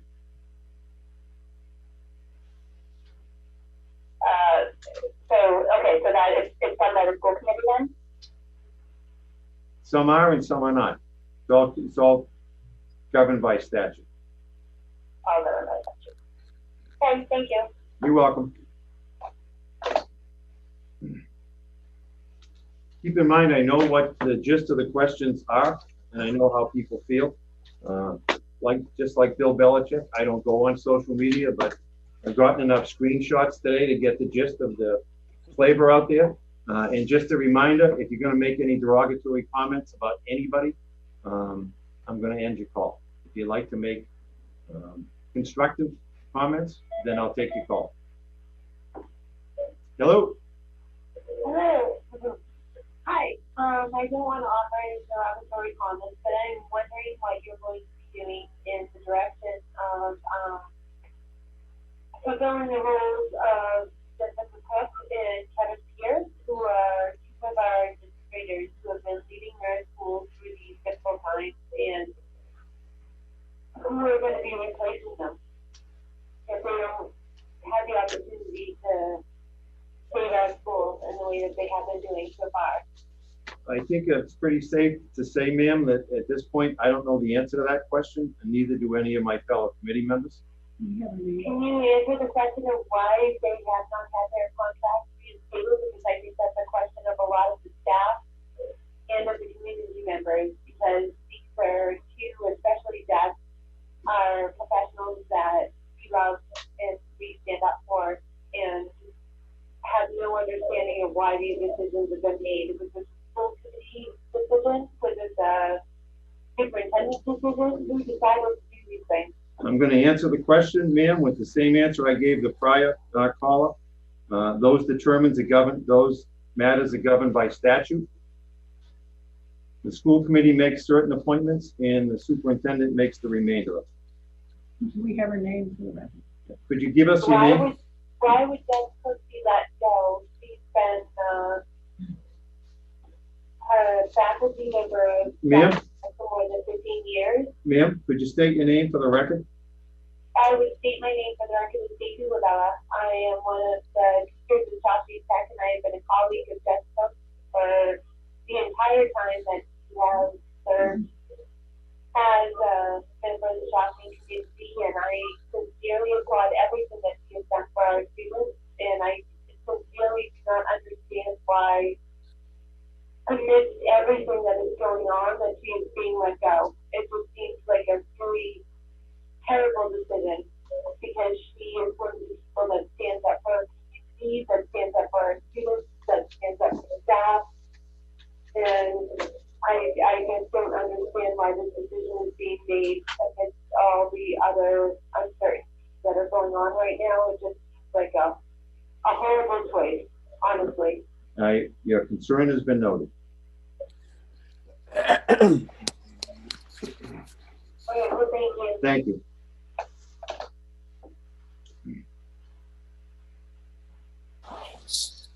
Bob, I'm sorry. I did get a text asking me about the number again. I know Ron just asked you, but could you give it to us one more time? Sure. It's 978-671-3664.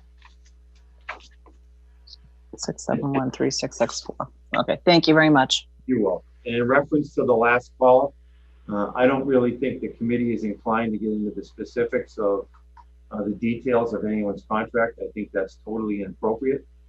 If you'd like to offer support for a certain individual, that is appropriate, and we'll take your call.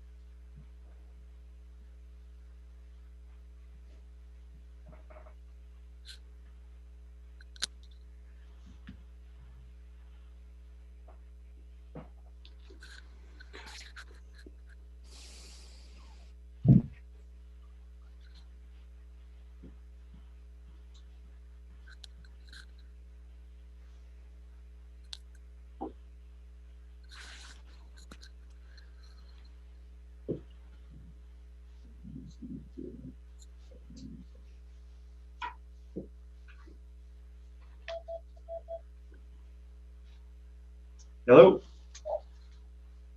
Hi. Hey, how are you? Wilmington. Good. I was calling because I am a teacher at Shawsheen Tech. Could you state your name for the record, please? Patricia Fuliana. Okay, Patricia, you're on. Okay.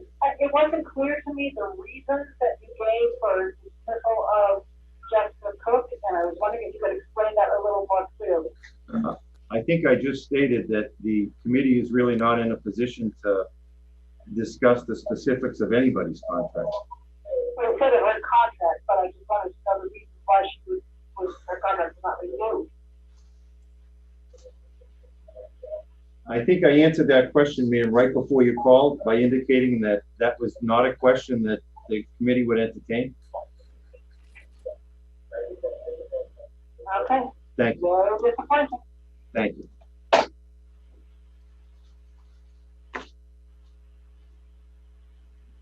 So in case you're going to call in and ask that question, the committee is not inclined to answer that for reasons that really shouldn't have to be explained.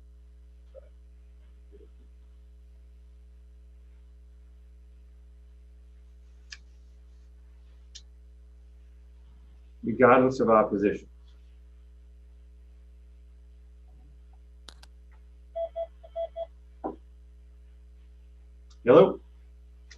Hi,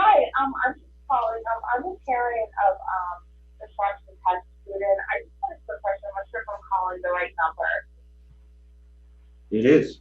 Hi, okay, so I'm just calling because I'm just finding out that staff were allowed to reach out by email to students to find a position.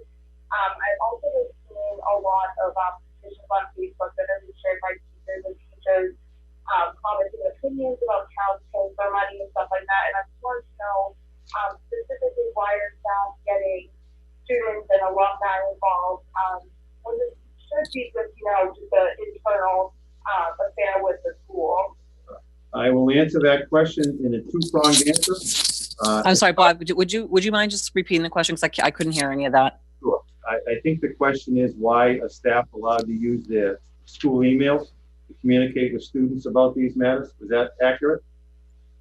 I'm not sure if it was school emails. I have seen screenshots of school emails. I have seen screenshots of personal emails. Just been circulating around on social media, and I just kind of think it's in a way still a little bit unprofessional that we're getting students involved with this situation. And I'm just trying to see how why this is going on and what can be done to prevent students from getting involved. Because it seems like it's almost getting out of hand at this point. Actually, your question is a very good question, and I'll answer it in a two-pronged answer. As far as social media goes, my advice to you is to stay off it. It's not healthy. But having said that, this is America, and people have a right to express their opinions, and that would go to our staff as well. Anybody has a right to say anything on social media, as offensive as you might think it is, or I might think it is. That's their First Amendment rights. If we have investigated or inquired this evening as to whether our staff may have used their school email to disseminate information for political purposes in violation of school policy. And we've specifically asked our attorney, Mr. Greenspan, to investigate those matters. And if it was determined that that did happen, those individuals will be dealt with accordingly. And I agree with you, young lady, 100%. Me too. Thank you so much. Thank you. I just feel like social media, we can't help it. But, I understand alumni get involved, but it's just, it's kind of unprofessional if staff are getting current students and they're essentially just dragging them into conflict. Be careful with adults, No, I agree with you. Thank you very much for calling in. Yeah, thank you very much. Have a good night. Thank you as well. All right, bye-bye. And I will say that personally, I got, and I'm sure you folks received the same emails. I got a ton of emails on my school account today. Yep. And many of them raised the same issue that this young lady did. And more than one parent was offended that a staff member or members may be using their school account for reasons other than school-related matters. And that is what we have asked Mr. Greenspan to investigate with our IT department. And if you did it, we're going to know.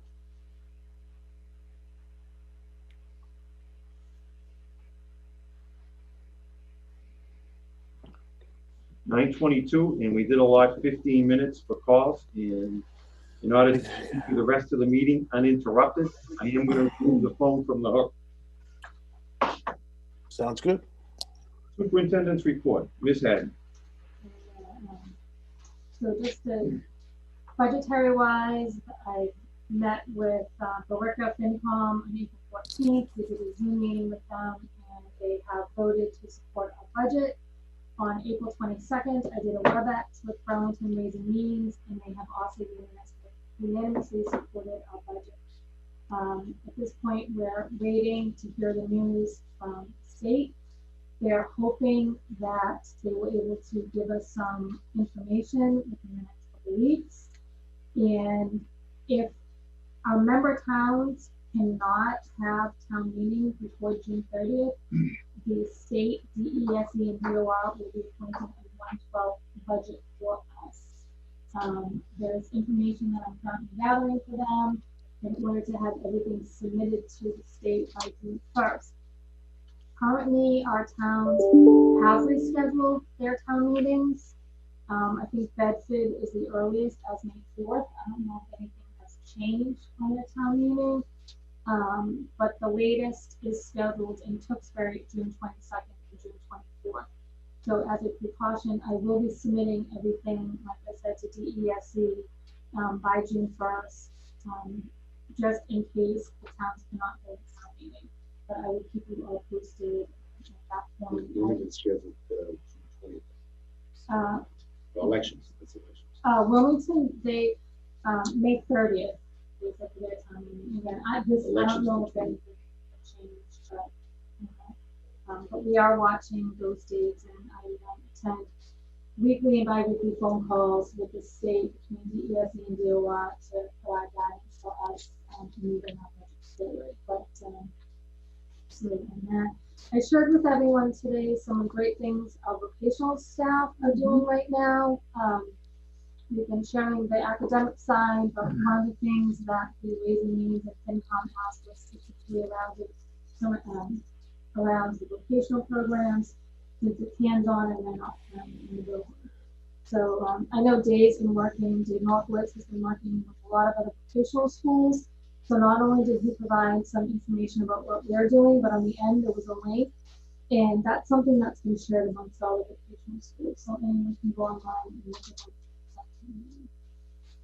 So admissions-wise, to date we have accepted and confirmed 344 students. There are 16 on the projected wait list at this point, and I know Jen has been working continuously on getting that number up there. As I mentioned in previous meetings, our goal was to accept 360, and moving for class size of 340 in the fall.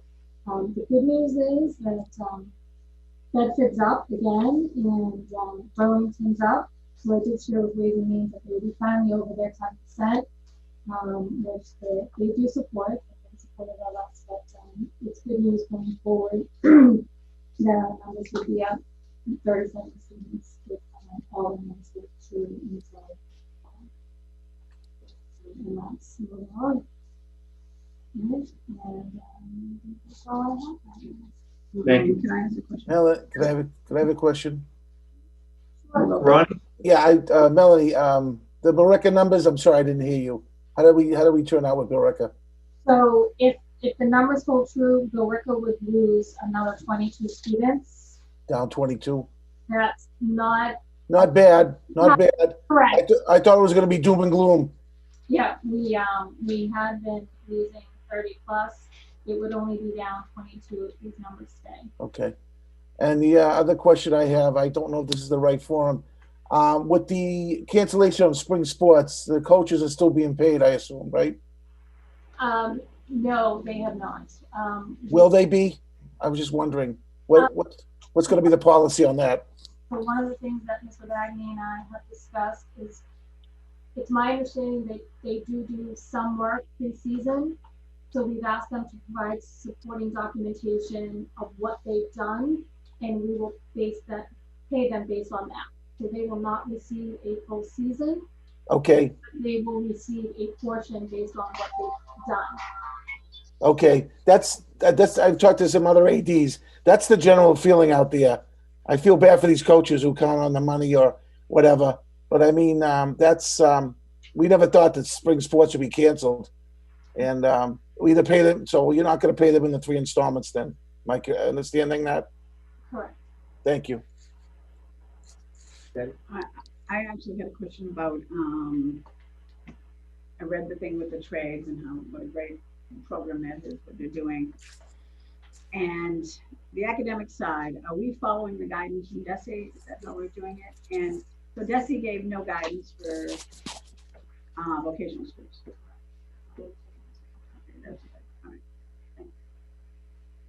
And excuse me, but this was a call from my husband. Could be looking on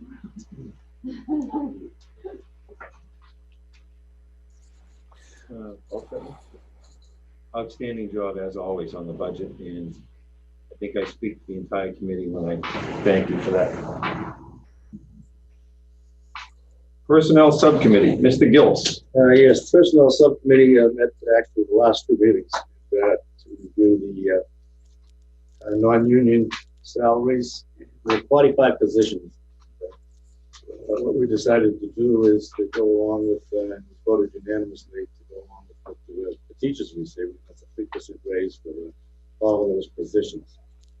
Also, we voted unanimously to support the superintendent's recommendation on 3 positions for extension of contracts to June 30th, 2022. And those three positions are the Director of Vocational Programs, Assistant Principal / Director of Data Assessment, and Director of Community Services. Also, as a result of Section 71B, Section 3A, I should probably wait for Patty for this, because what that is the Director of Support Services position is a preview of the school committee and for extension of contract or even higher. So that takes a vote of the full committee, the full school committee. The superintendent's recommendation is to not renew the contract of the support services. So that takes a vote of the full committee. So I guess there should be a motion to support the superintendent's recommendation of non-renewal of support services. So moved.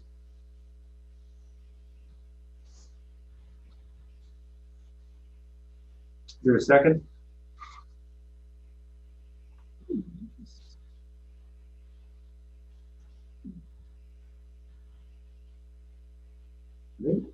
Can you guys hear me? No. Is everybody muted? Lisa's muted. Lisa Gallagher. I'm sorry.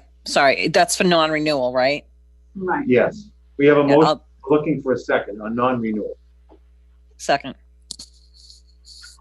We have a motion and a second on the superintendent's recommendation for non-renewal of the Director of Student Services. And just so there's no confusion, I'd like to do this as a roll call vote. So if you're in favor of the superintendent's recommendation, you're going to vote in the affirmative. If you're against the superintendent's recommendation, you're going to vote in the negative.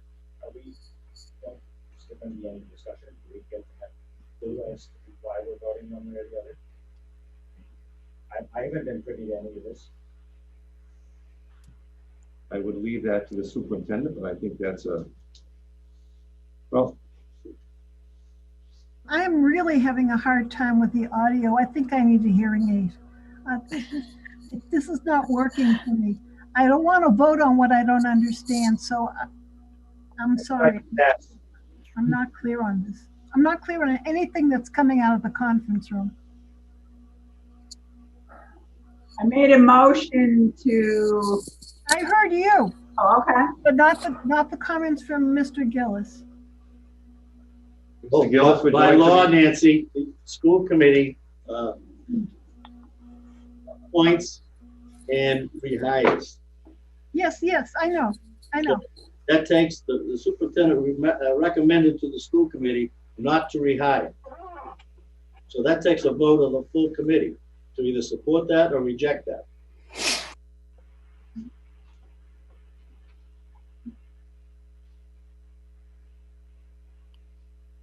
So the motion's been made and seconded, I believe. This has to be done in, can I ask Howard, this has to be done in open session, not executive session? Yes. Yes. Thank you. I would also like to ask. My computer. It's my computer.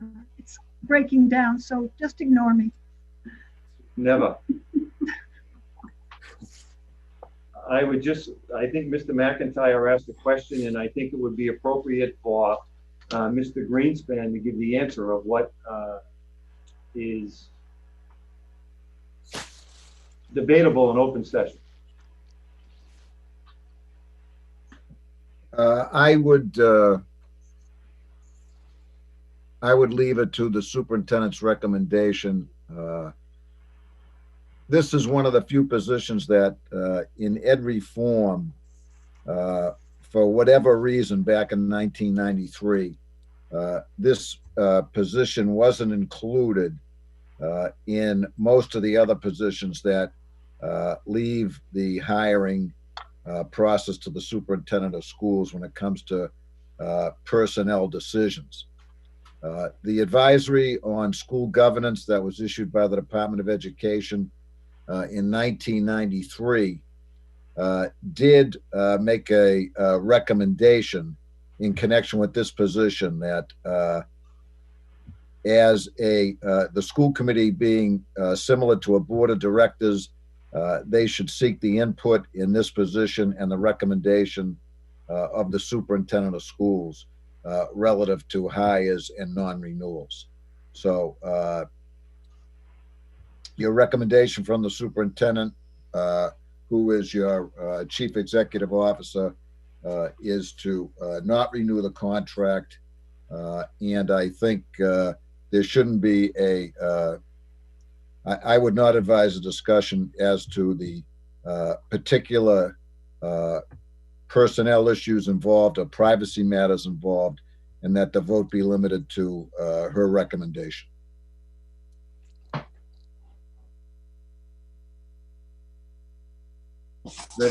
Ready for a vote? No, I have another question. Glenn? no, I have a question. Go ahead, One second. Go ahead, Paula. Oh, I'm sorry. Just quickly, are we just talking about one contract or are we talking about both contracts? Just one. Just one.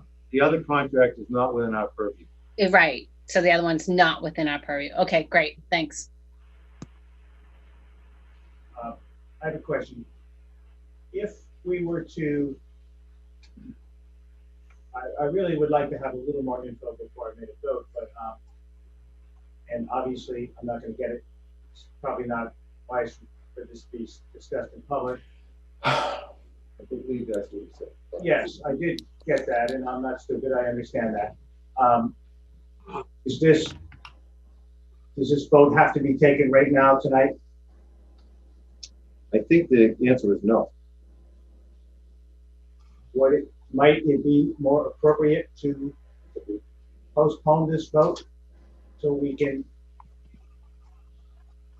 find out a little bit more individually? You're more than welcome to make a motion to table, which would trump the motion on the table, which just needs a I second. move to table this vote till our next meeting. Well, actually, we do have an executive session. Can be discussed there in executive session. It can be discussed in executive Can it session. be tabled, Howard? I move to table the vote. It can be tabled. The only thing I would advise you is that there is a date with a notice provision in this contract of, I believe, May 31st. So I would ask Mr. McIntyre, if I may, Howard, to extend to a date certain, which would be at our next meeting, if it's his desire to extend. So, the table of it. I would say table it, and we can untable it 2 hours from now if we want to. For the moment, I'd like to table it, just temporarily table it.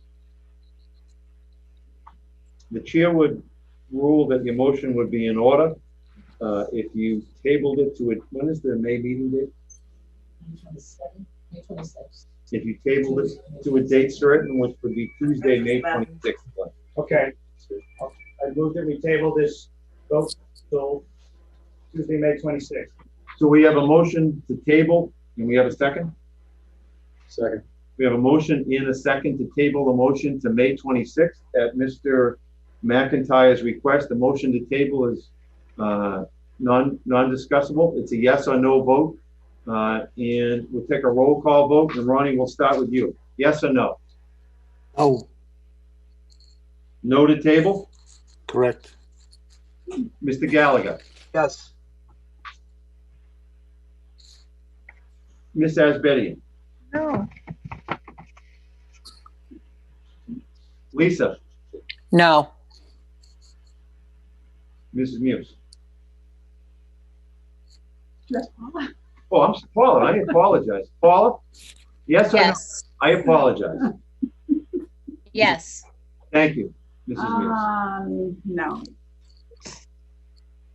Mr. Geddes? No. Mr. Gillis? Yes. Mr. McIntyre? Yes. Mr. Peterson votes yes. Yeah, but motion fails for lack of a quorum.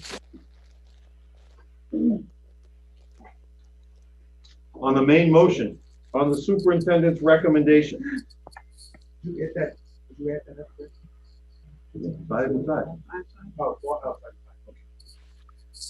Can I speak on that? We're back to the main motion. Ronnie, you may. I just want to say, that Ms. Hagman made her recommendations to the Personnel Subcommittee. Let's act on those and not drag this out.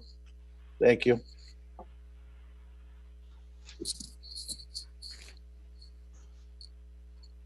On the main motion, Mr. Fusco, yes or no on the superintendent's recommendation? Yes to support a recommendation. Mr. Gallagher? Abstain. You said you abstain. Oh, Follow, Ms. Lambert? I'm gonna abstain.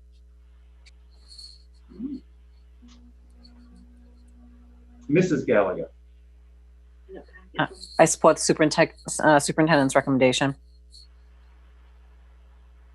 Ms. Asbedian? I have to abstain. I didn't hear it. My computer died on me. The motion is to support or not support the superintendent's recommendation for non-renewal of the Director of Support Services. Oh, we're going back to the original vote. Correct. Okay, yeah. Back on the original motion, the motion to table failed. No, okay, fine, yes. Yes? I support the superintendent.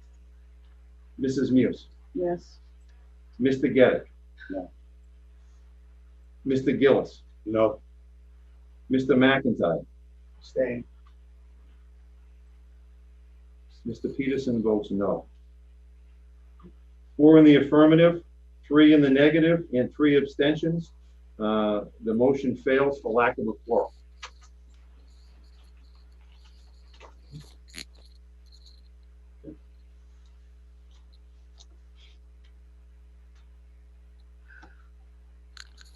So what just happened? The motion to accept the superintendent's recommendation failed Because for lack of a quorum. Lack of quorum. Lack of quorum. Failed to get 6 votes. Thank you. Got 4 votes in the affirmative, 3 in the Thank you. negative, and 3 Three abstentions. abstentions. Thank you. Mr. Gillis? So I apologize. What happens with the contract now? I believe that at this point, since the motion failed, it will be up to the majority of the committee to decide what to do on the contract. Which you could do at your next meeting in May also. Correct. And the chair would recommend that that matter be put on as an agenda item for the May 26th meeting.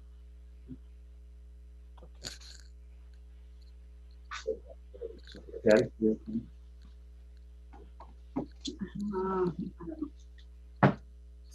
Come back to I it. don't remember that, the abstentions were dealt that way before. I thought we had more yeses against noes. We won. Howard, we get an interpretation on that? I think we've operated in the past on the theory that it takes 6 affirmative votes to carry a motion. To carry the motion. I believe that's true.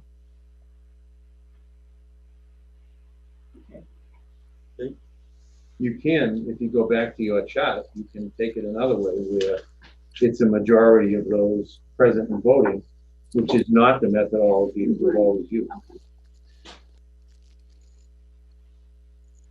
You can make a motion, if we reconsider it, to make that the prevailing vote. Let's have an agenda item. Okay. All right. We have a motion from Mr. Gillis and a second by Mr. McIntyre to have this item as an agenda item for the May 26th meeting. May 26th meeting. All those in favor? Aye. Aye. Abstain. 9 in favor, 1 abstention.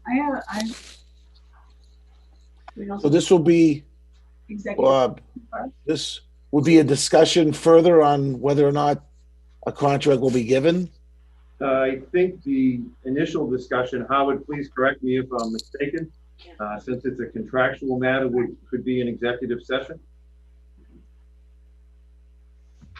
Yes, we can discuss a non-union contract in executive session. And convene to open session to confirm. Yes. There are some other things that I'll go over with prior to the meeting as to what we can and cannot discuss without giving the individual proper notice. So I'll go over that also before the next meeting. Thank you, Howard.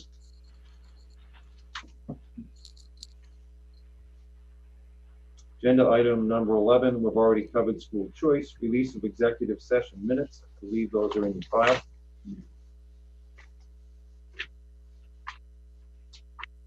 February 25th, 2020. So moved. We have a motion and a second discussion. On the motion, all those in favor? Aye. Aye. Motion carries. Everybody voted yes? Mr. Peterson, those minutes contain the vote of the committee on the STA contract, which was 9 affirmative, 0 against, and 1 abstention, which was yourself. Thank you, Mr. Gillis. And it was based on a ratification from the teachers, and the teachers have ratified it. Mr. Gillis, it brings us to the next agenda item, which is the ratification of the STA contract. I would ask the record to reflect that the chair exited the room at 9:44, and I would ask Mr. Gillis, as the chairman of the Personnel Subcommittee, to take up the discussion.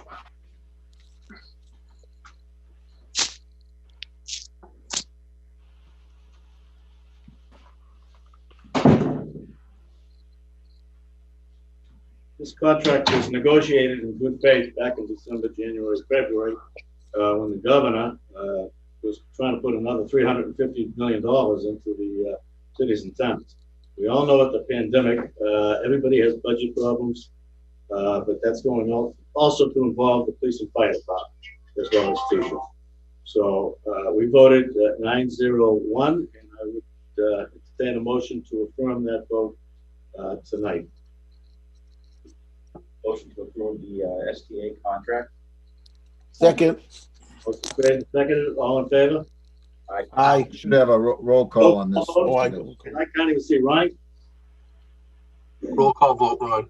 Oh, yes, yes. Okay. And then we have Mr. Gallagher.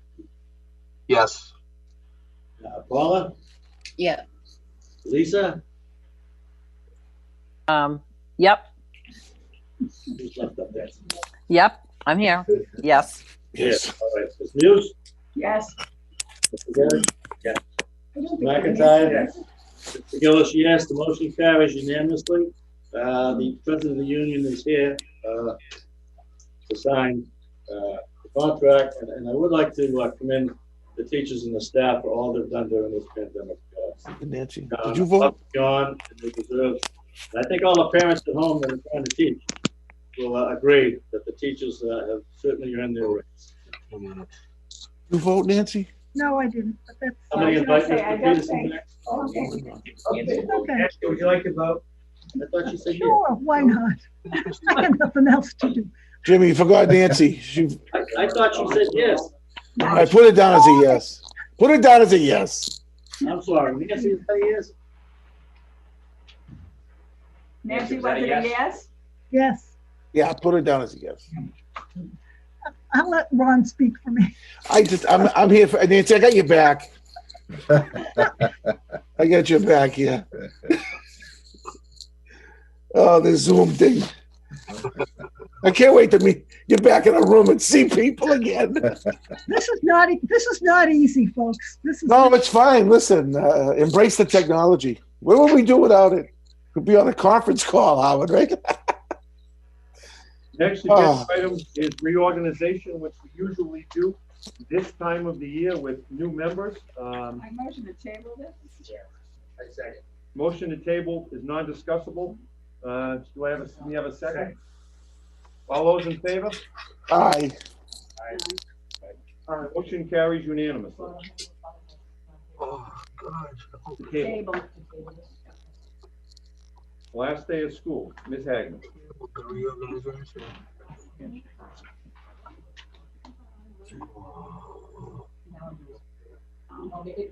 Can we affirm it? Can we affirm the last day of school will be June 24th? So moved. We have a motion and a second. We have a second. Second. Thank you, Glenn. Any discussion? Last day of school will be June 24th. All those in favor? Aye. Authorization to borrow. Would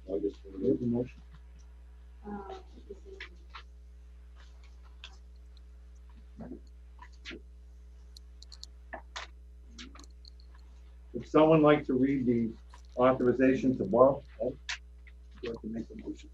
Got it? All right.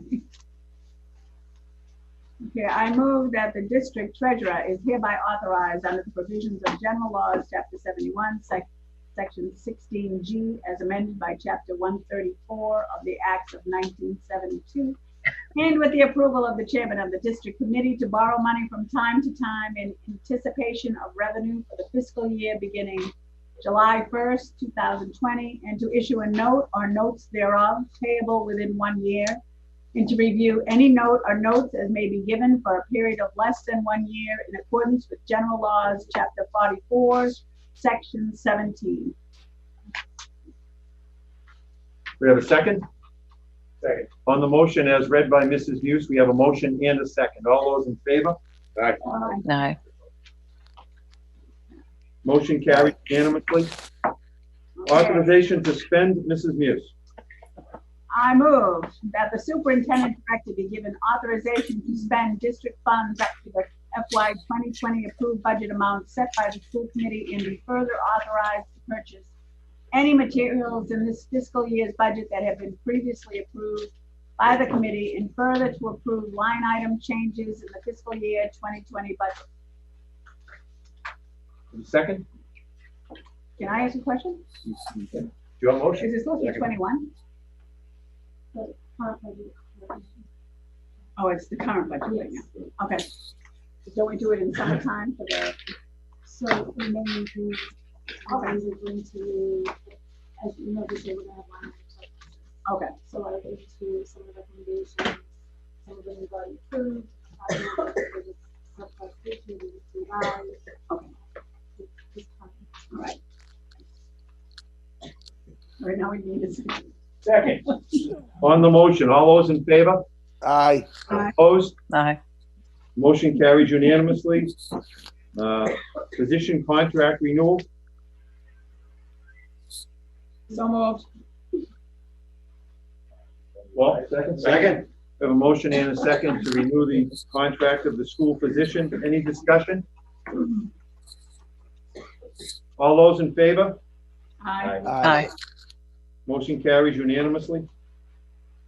I think, did we already discuss non-union? Yeah. But we don't need to go to executive session, Bob, no. Before we entertain a motion to adjourn, I'd just like to say two things. Number one, I would like to thank all of you for tuning in this evening. As you can see from Ms. Lambert's absence, she's at work, and yet she spent 3.5 hours with us this evening. We truly appreciate that. Thank you, Paula. Wherever Thank you you, went. Paul. And everybody else. Thanks, Paula.